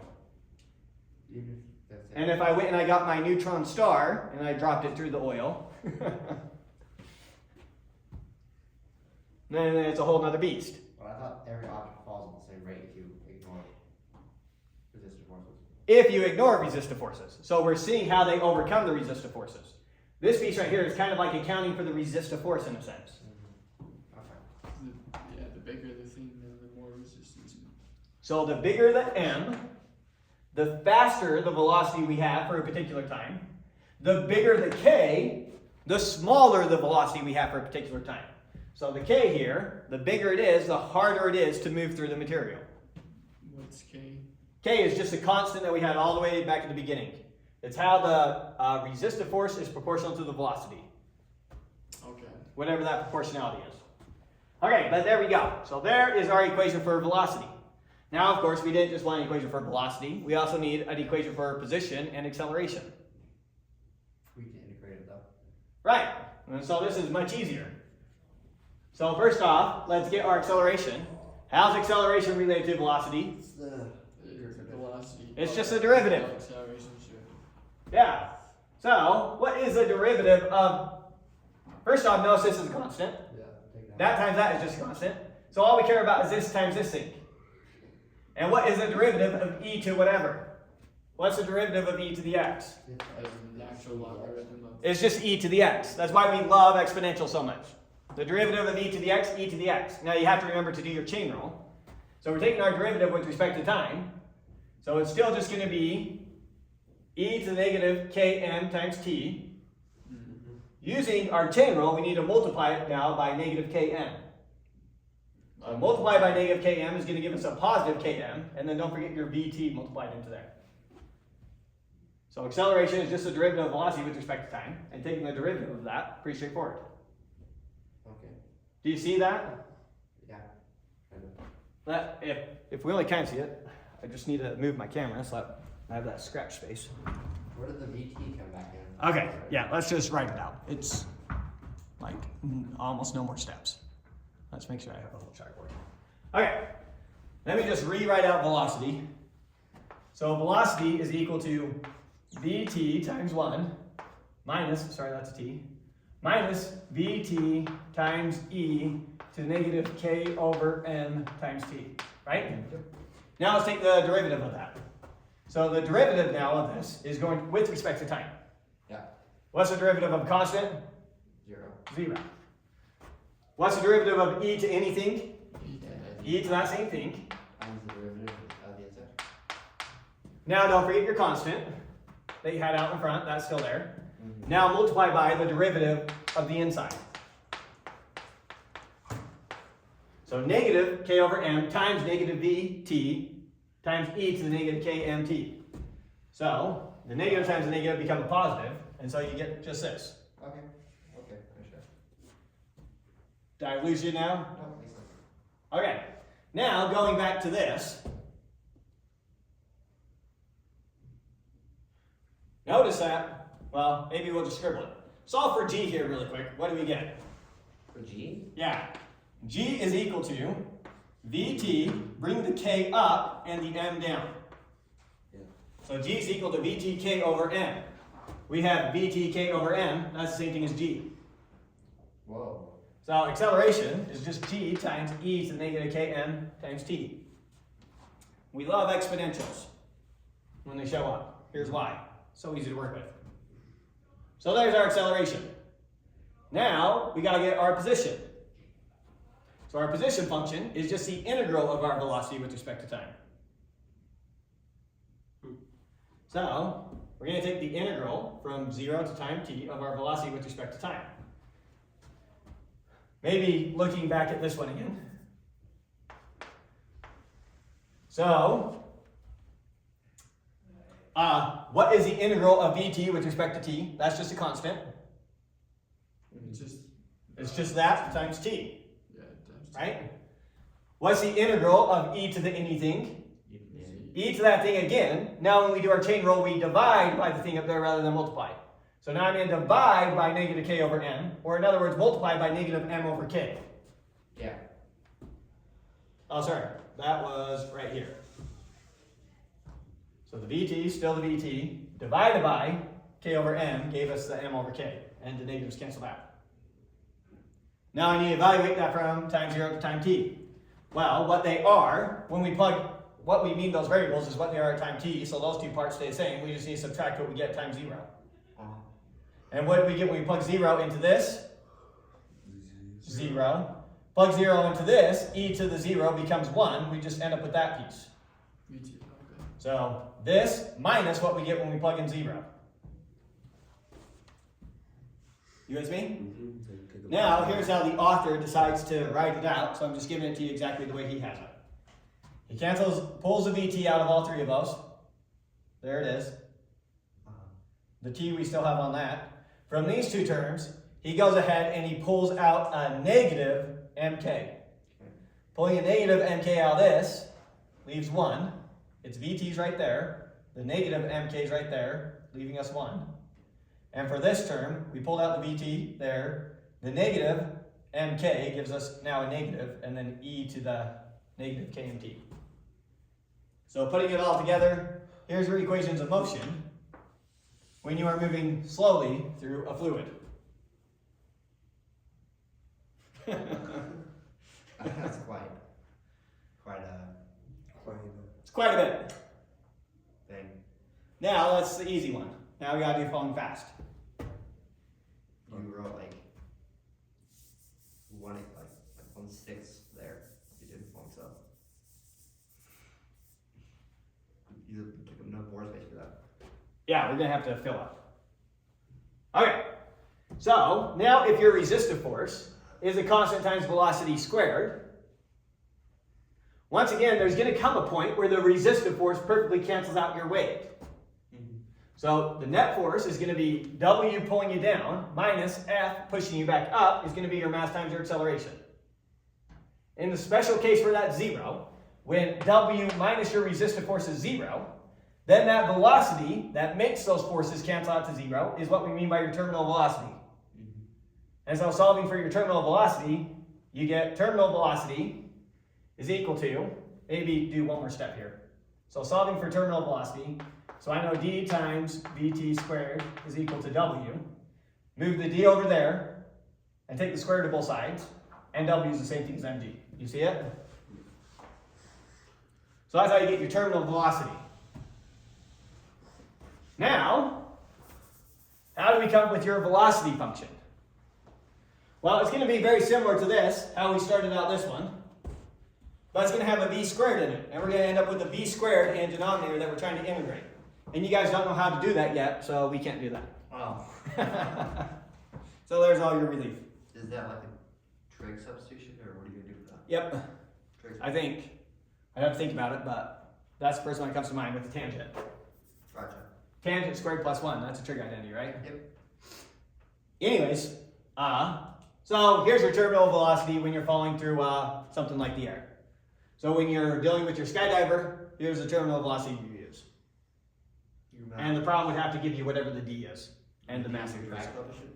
Yep, d is your drag coefficient, that's why it's capital D. We call it drag for that particular case. What's the case stand for then? Just a constant. So typically when we say something's proportional to something, we use k. This constant has a special name, and so we call it drag rather than just k. But just a label. Okay. Last part of the lecture here has to do with circular motion. Did we already do that? Yes, but now we need to do it with forces. So looking down at a bird's eye view, I'm spinning a ball above my head. Here it is, traveling around at some constant velocity. There it goes. Okay. Now we already calculated how the ball is accelerating. It's always accelerating towards me as it moves around. Right. Right? Yeah. The acceleration is being provided by the force in that string I'm using to twirl it around. Tension force? A tension force, yes. Oh, okay. I just didn't use T because we have period there, so I didn't want to confuse you. Oh. So I used F. I initially had T and that was confusing. Anyways, what would happen as I'm spinning that ball around my head? What would happen if you cut that rope right at this instant? It would fly straight. It would suddenly fly straight and the acceleration would no longer be there.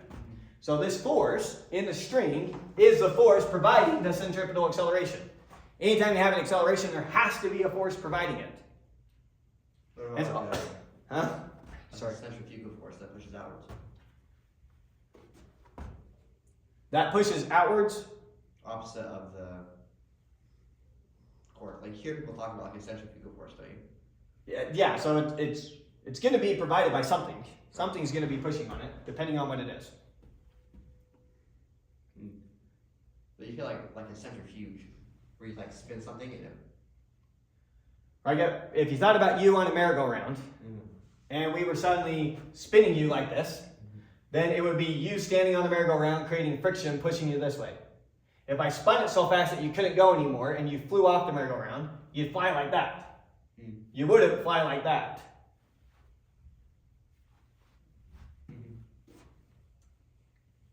Anyways, so there we are, spinning you around, or spinning a ball around. We already calculated the radial acceleration. It's just v squared over r, or 4 pi squared r over t squared, where t is a period, r is a radius, v is a velocity. Yeah. And so now the force in this case is just mass times acceleration. In this special case, it's v squared over r, or it's mass times, you can substitute that in for the acceleration, however you want. Okay, vertical uniform circular motion. So now let's think about the case where you are on a Ferris wheel. And we're going to look at you at the top and at the bottom of the Ferris wheel. So here you are on the Ferris wheel. At one point you're up here, that's you at the top, and then you go around at another point you're down here. Let's look at you in both those situations. So at the Ferris wheel, as you're coming around here, as you reach the top of the Ferris wheel, do you feel lighter or heavier? Lighter. Lighter. So how hard you're pushing on the floor and the floor is pushing on you is going to be smaller, or in other words, the normal force is going to be smaller. Right. So let's calculate your normal force at the top and then your normal force at the bottom and compare the two. And it's going to be very similar to like the elevator example that we did. If you're, it feels a little bit counterintuitive because if I'm lighter at the top, that feels like my normal force should be heavier, or should be lighter. Normal force is how heavy you feel. It's how hard you're pushing on the ground / the ground's pushing on you. Okay. And vice versa. Okay. So let's look at you at the top. Here's your free body diagram. You have your seat pushing you up, and then we have your weight pulling you down. Okay. So, however you're accelerating, and remember in this case you are accelerating because you're going around a circle in uniform circular motion, your mass times your acceleration is equal to the sum of the forces on you. We'll call up positive and down negative. So it's going to be your normal force minus your weight. And overall, at the top, your acceleration is this way, so you have a negative acceleration. You better, or we did something wrong. Okay, so now, your mass times your acceleration is equal to the sum of the net forces on you. We know how to calculate your acceleration. In this case, it's either going to be this or this, whichever equation you want to use. Just pick one. So your mass times your acceleration now is going to be equal to your normal force minus your weight. How did I know that the acceleration was negative? Remember, this equation only gives you the magnitude of your acceleration. It doesn't tell you the direction. The direction is always radially inwards towards the center. So I have to stick a negative number right there, a negative sign. If I didn't, this would not work out the way we know and love. Okay. So remember, it's always radial. So when you plug in pointing towards the center of your circle, however you chose your reference frame, dictates if that's positive or negative. Okay, so that's going to be equal to your normal force minus mg. We were looking for your normal force, how it feels to you. So solving for your normal force, move mg over here, then factor out the m. And so the normal force is equal to your mass times g minus the centripetal acceleration. And so you feel lighter. What about when we're at the bottom? Well, now your free body diagram looks something like this. Again, your mass times your acceleration is equal to your normal force minus the weight, since we're calling that weight positive. Your acceleration now is going to be positive v squared over r. Solve for the normal force, and it's this. If you remember in our elevator, we said your normal was equal to your mass times g plus a. This is just a special case of that, where the acceleration happens to be centripetal acceleration. Okay, so with that, let's get back and try and finish out our example problems. Might have to skip a few of them. You guys are dying today.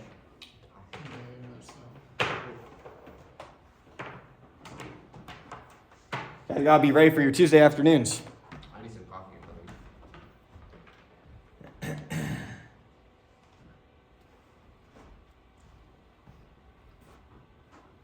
Okay, so our next example.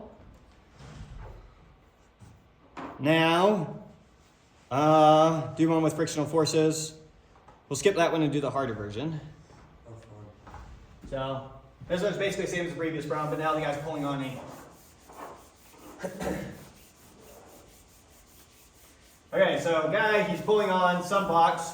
He's pulling on an angle of 30 degrees. So, we got our box. That is definitely not the same one I was using last time. Or if it is, it died fast. We got our box on some surface. We got the guy, he's pulling on it, he's pulling on the rope, so it's at a 30-degree angle.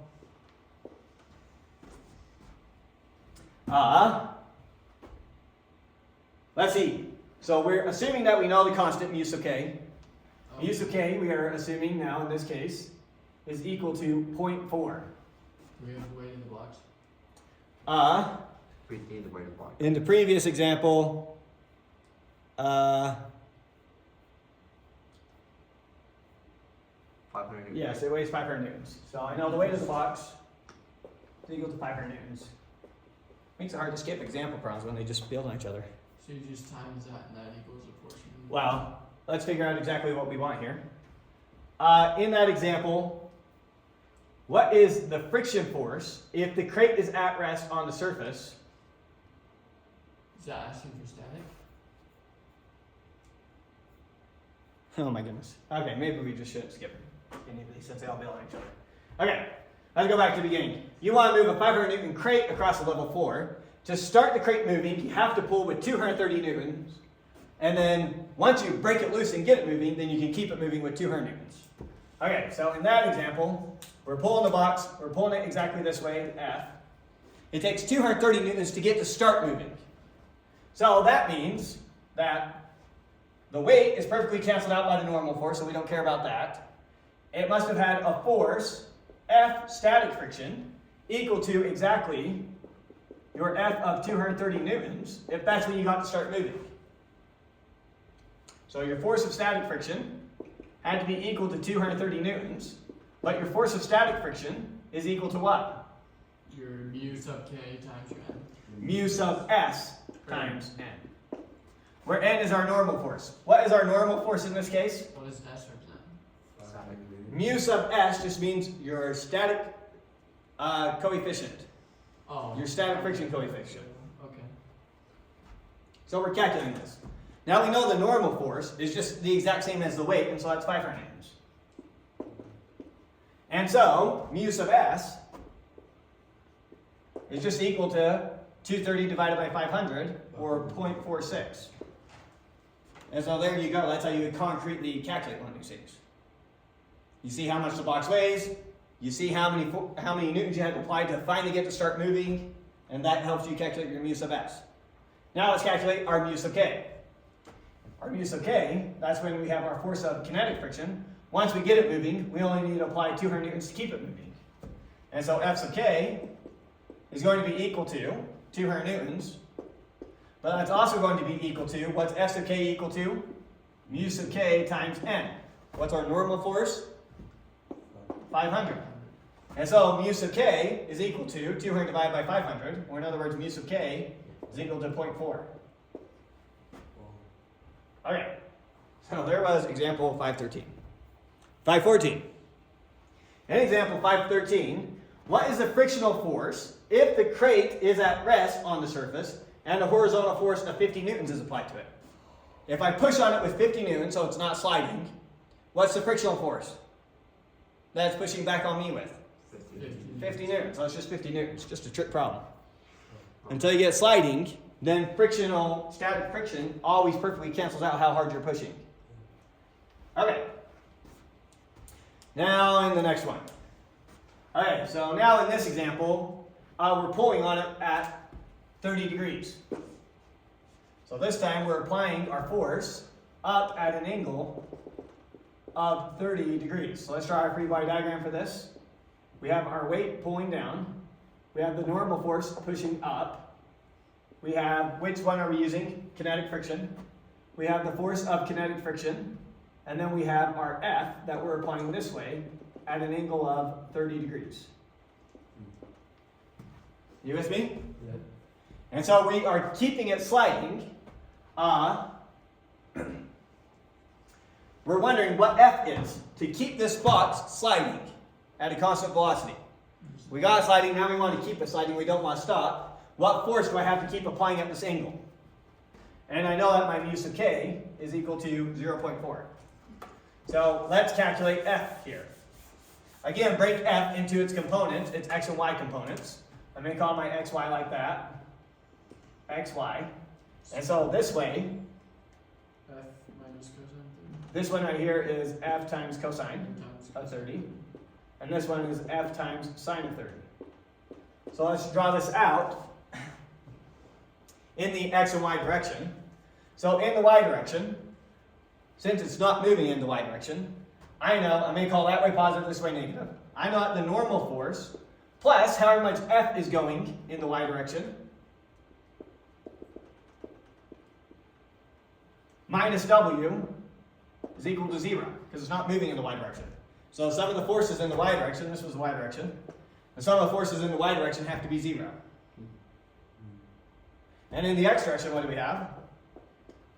In the x direction, we have, I'm calling that way positive, so F times cosine of 30 degrees minus our force of kinetic friction has to be 0. You with me? Yeah. Now, rewriting this equation, that's F times cosine of 30 degrees is equal to, move that to the other side, and F sub k is the same thing as mu sub k times n.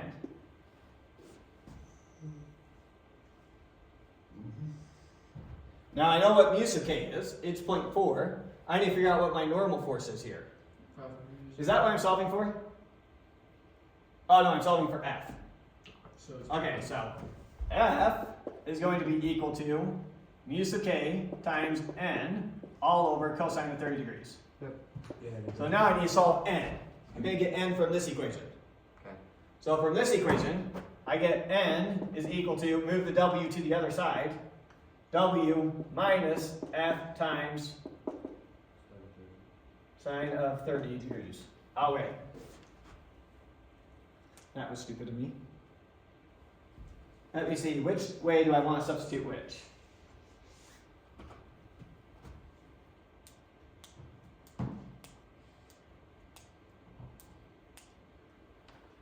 Alright, we'll come right here.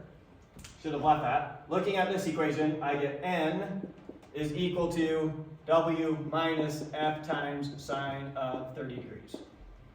Now I'm going to come substitute that n into this equation. So f times cosine of 30 degrees is equal to mu sub k times w minus f times sine of 30 degrees. Right? So this equation got me that, and then I substituted for n down into this equation. Okay, now I need to solve for my f, so I got to get everything isolated. So f times cosine of 30 degrees is equal to mu sub k times w minus mu sub k times f times sine of 30 degrees. Move all my terms with the f on the same side and factor out the f.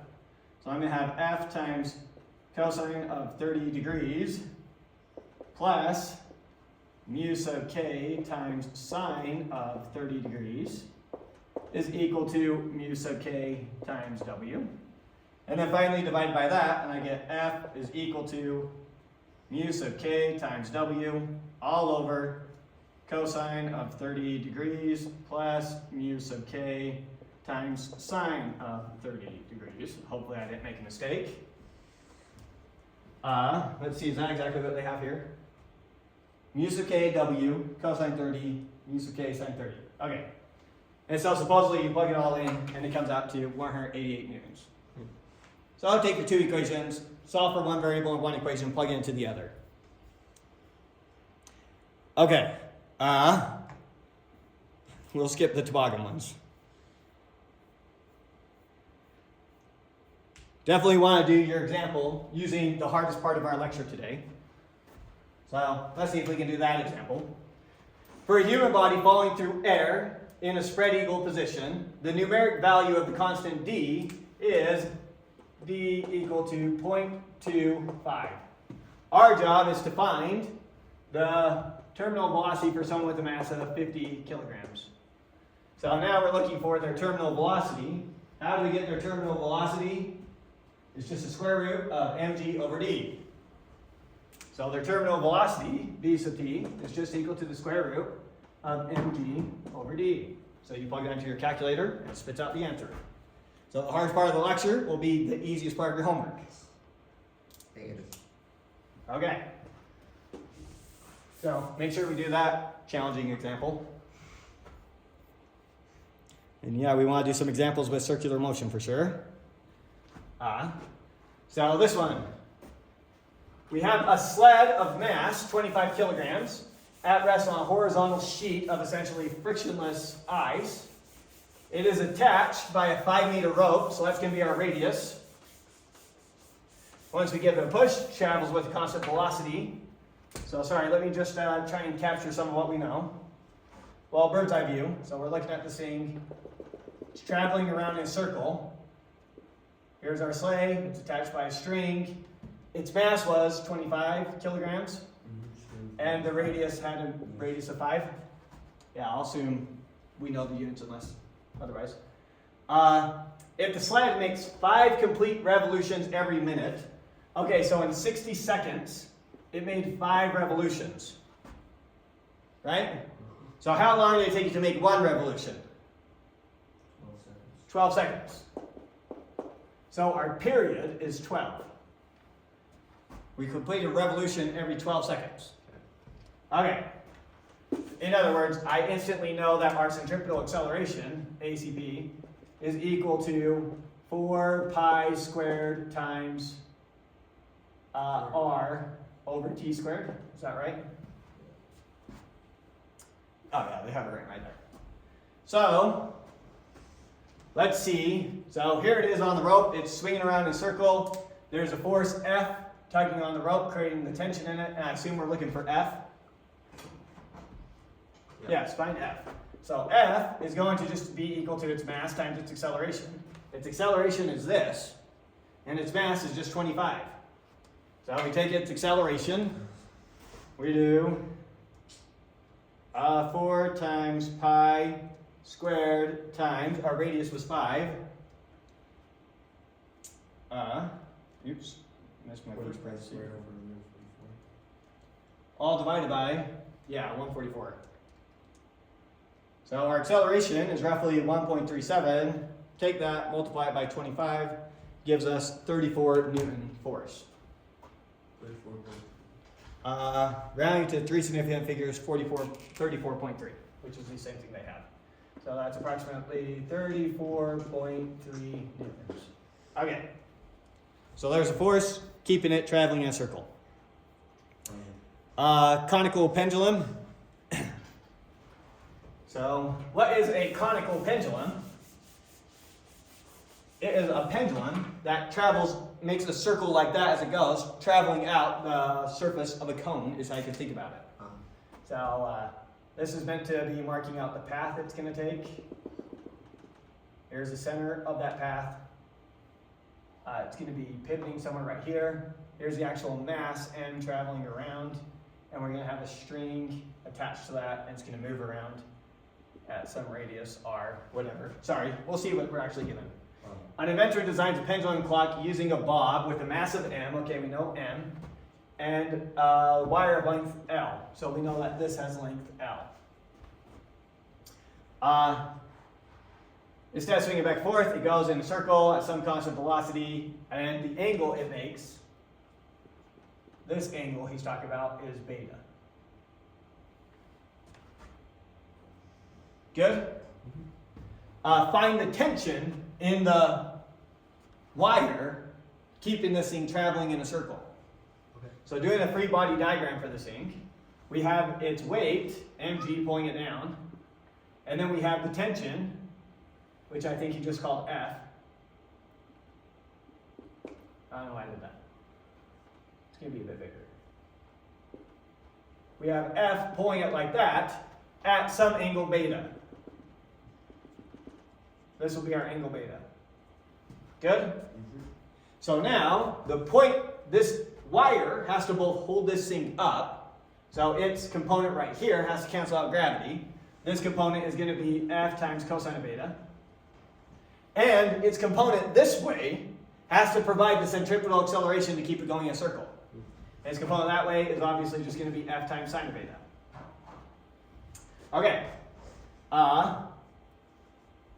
So So looking in the x direction and the y direction, I know that f times cosine of beta has to be equal to mg. Those perfectly cancel each other out. And I know that f times sine of beta is going to be equal to the mass times the acceleration of the thing. Right? Okay, and our job is to find the tension F and then the period T. Since I'm doing the period T, then the acceleration I'm going to want to use is going to be the 4 pi squared r over t squared equation. Okay, so first, let's find the force. Remember, what are the quantities we know? We know m, we know L, and we know our angle beta. Those are the quantities we know. So I gotta find F in terms of those quantities. Well, obviously, F, just looking at this equation, F is equal to m times g all over cosine of beta. Okay, that was easy. Now, I need to find the tension. Not tension, sorry. Period, thank you. So looking at this equation, what does period equal? Move the t squared over there and the a down here, and I'm going to get that t is equal to the square root, if you're okay with jumping that far, of 4 pi squared r over a. With me? So I gotta find a and I gotta find r, plug in here and we can get our period.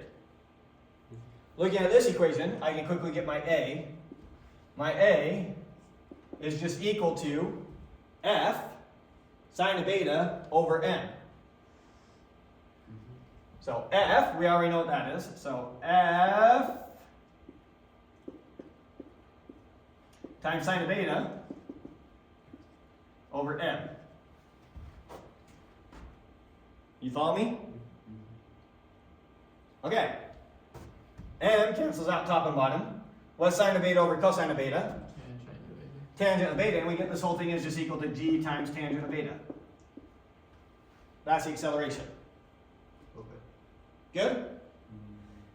So I have A here, now I need to find R. R is right here. What is R in terms of L? R plus, Is it R just the sine beta? L sine of beta.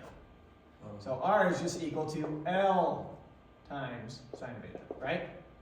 Your hypotenuse times the sine. Yeah. Okay, so that is our R. So rewriting this, T then is equal to the square root of 4 pi squared R, oh sorry, we know R now, times L times sine of beta,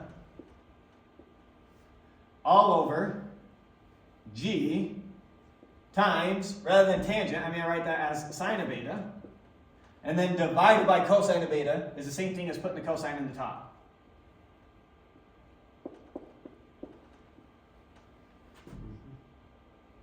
If I take 1 and I divide it by 1/2, what do I get? How many times does 1/2 go into 1? 2. So the denominator of the denominator can go into the top. Yeah. Or taking 1 and dividing it by 1/2 is the same thing as taking 1 and multiplying it by 2. Yeah. You want to go back a second. How does R equal L times sine beta? Straight. Here's the right angle. Here's beta. Here's L.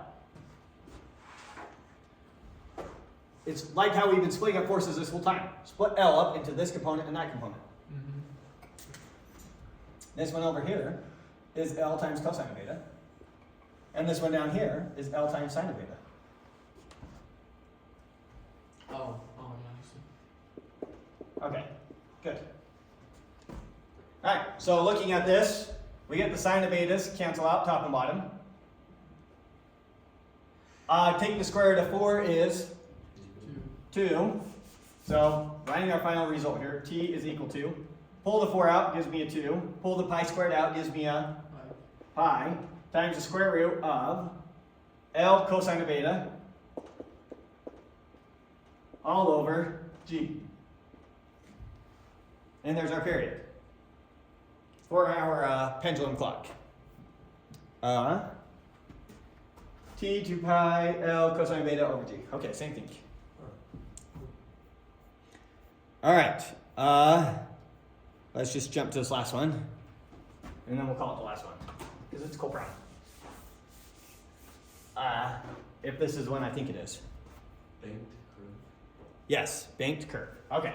So when you're driving a car along, you probably know sometimes when you're taking a turn, the road itself is actually banked. Yeah. And the reason the road is banked is so that in the case of hitting ice, black ice or something like that, your car stays perfectly on the road, assuming you're traveling at the speed limit. And so it will just turn you perfectly, even if you're on ice, if you hit some frictionless surface trying to keep you on the road. That's what it's designed to do. So let's go over that exact concept. So the setup here, we've got the road, we're designing a road here, and we were trying to figure out what angle theta we should bank the road at for some turn. So I know at this road, at this turn, the radius, if we were to approximate the arc length here, it's like you're on the edge of a circle of radius r, whatever it is. And we know the speed limit there is some sort of velocity v. And so we're trying to approximate how much we should turn this to make like cars going down this road are experiencing no friction even if they hit ice. Sorry, not no friction, so that they stay on the turn and they keep having their centripetal acceleration even if there's no friction. So you got your car here, making the turn, and now we want to figure out how much to bank it to give it enough centripetal acceleration to keep that turn going. Right. Good? And we're going to have to use some sort of estimated car mass. Unfortunately, it depends on the mass. I think. We'll see how it comes out here. Maybe mass goes out. Anyways, so let's draw our free body diagram for the car. Now, almost always, when you have a ramp problem, you want to pick your XY coordinate system slot there like this. And I said almost always, which means that this is likely an exception. This is an exception. Because the acceleration we care about is the centripetal acceleration. The centripetal acceleration is not happening in this direction. The centripetal acceleration is happening towards the center of the circle it's moving around. And since that's what we care about, the reference frame that we want to use now is going to be back to just like this. So almost always when you have a ramp, you want your reference frame going with the ramp. This is one of the exceptions. Okay, so let's draw out its free body diagram. The radius r is whatever it is. Doesn't matter if we draw it small in our picture. It'll obviously be big in real life. Free body diagram for our car. So for our car, there's only two forces acting on it. There's the normal force pushing up on you, and then there's a gravity pulling down on you, G. Now if I were to try and get our angle in here again, usually I like to try and draw that to help the sync, theta. Then when we break this normal up into its two vectors, this angle is going to be the same as this angle, theta. If that's perpendicular, the more I tip it up, the more I tip it over. Right. So, the more I tip this arm up, the more I tip this arm over. Except for it's going that way. Should have drawn my picture the other way. Okay, anyways, so those angles are the same. So what is this side, this component of n? What is this? Cosine. Cosine. So this is going to be n cosine of theta, whatever that is. And then this one up here is going to be n times sine of theta. And that n times sine of theta needs to provide you your centripetal acceleration. So we need to figure out what normal force what angle gives us the appropriate normal force for what it is we care about. Maybe we should actually read the problem. For a car traveling at some certain speed, it is possible to bank the curve at just right angles so that no friction at all is needed to maintain the car's turning radius. The car can safely move around the curve, even on wet ice. Your engineering firm plans to rebuild some curves so that the car moving at some chosen speed, so we're given v, makes the turn even with no friction. What angle should we use? Okay, so mass shouldn't matter in this problem, which makes sense. We should just have to rely on the velocity. So we're told the velocity. Our job is to calculate the angle theta that makes this work. That's what we're after. And your angle theta, well, we'll do that once we get our final equation and see what changes it. So let's set up our scenario. We need, this is empty here. We need the weight, I'll just say weight for now, see if that matters. The weight is going to be perfectly equal to n times cosine of theta, right? Those are going to perfectly cancel each other out. Correct. And then on top of that, I'll write as empty. I think our masses are just going to cancel out somehow when it's all said and done. So you need them in there to cancel them out. In our y direction, what do we have? We have the car's mass times its acceleration is equal to just this force. The x direction? Yeah, in the x direction. So in the y direction, these cancel each other out. In the x direction, we have this net force. So we have a net force in our x direction and our y direction. So our mass times our acceleration is going to be equal to our net force in the x direction, which is n times sine of theta. You with me? So we'll get n from this equation, and then we'll substitute into this equation. Do we know mass? No, but the masses are going to cancel out when we do this. Do we know newtons?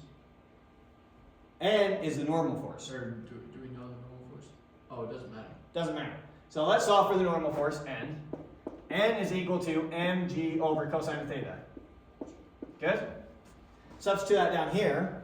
I get mass times acceleration is equal to n times sine of theta. Now our m's cancel out.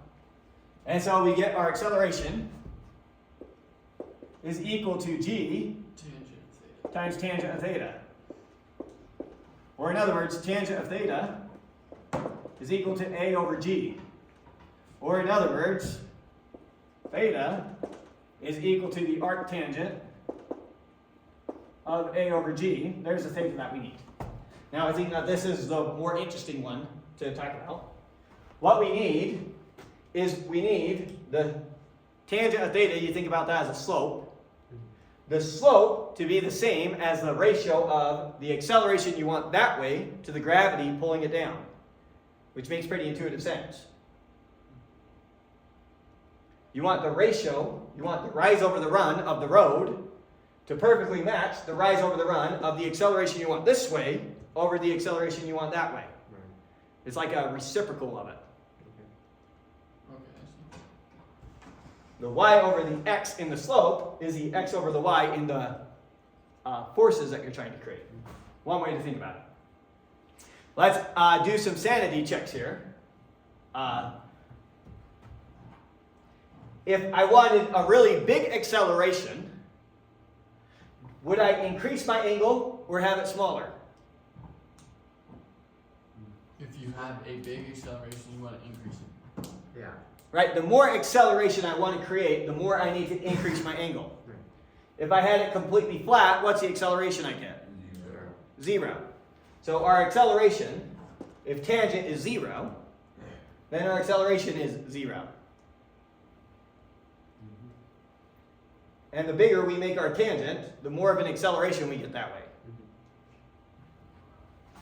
Good? Okay. So there we go with that problem. Pretty cool problem. That is a pretty cool problem. We already did this Ferris wheel. I just did it over there as part of the lecture. It was having you calculate the normal force at the top and bottom of the Ferris wheel.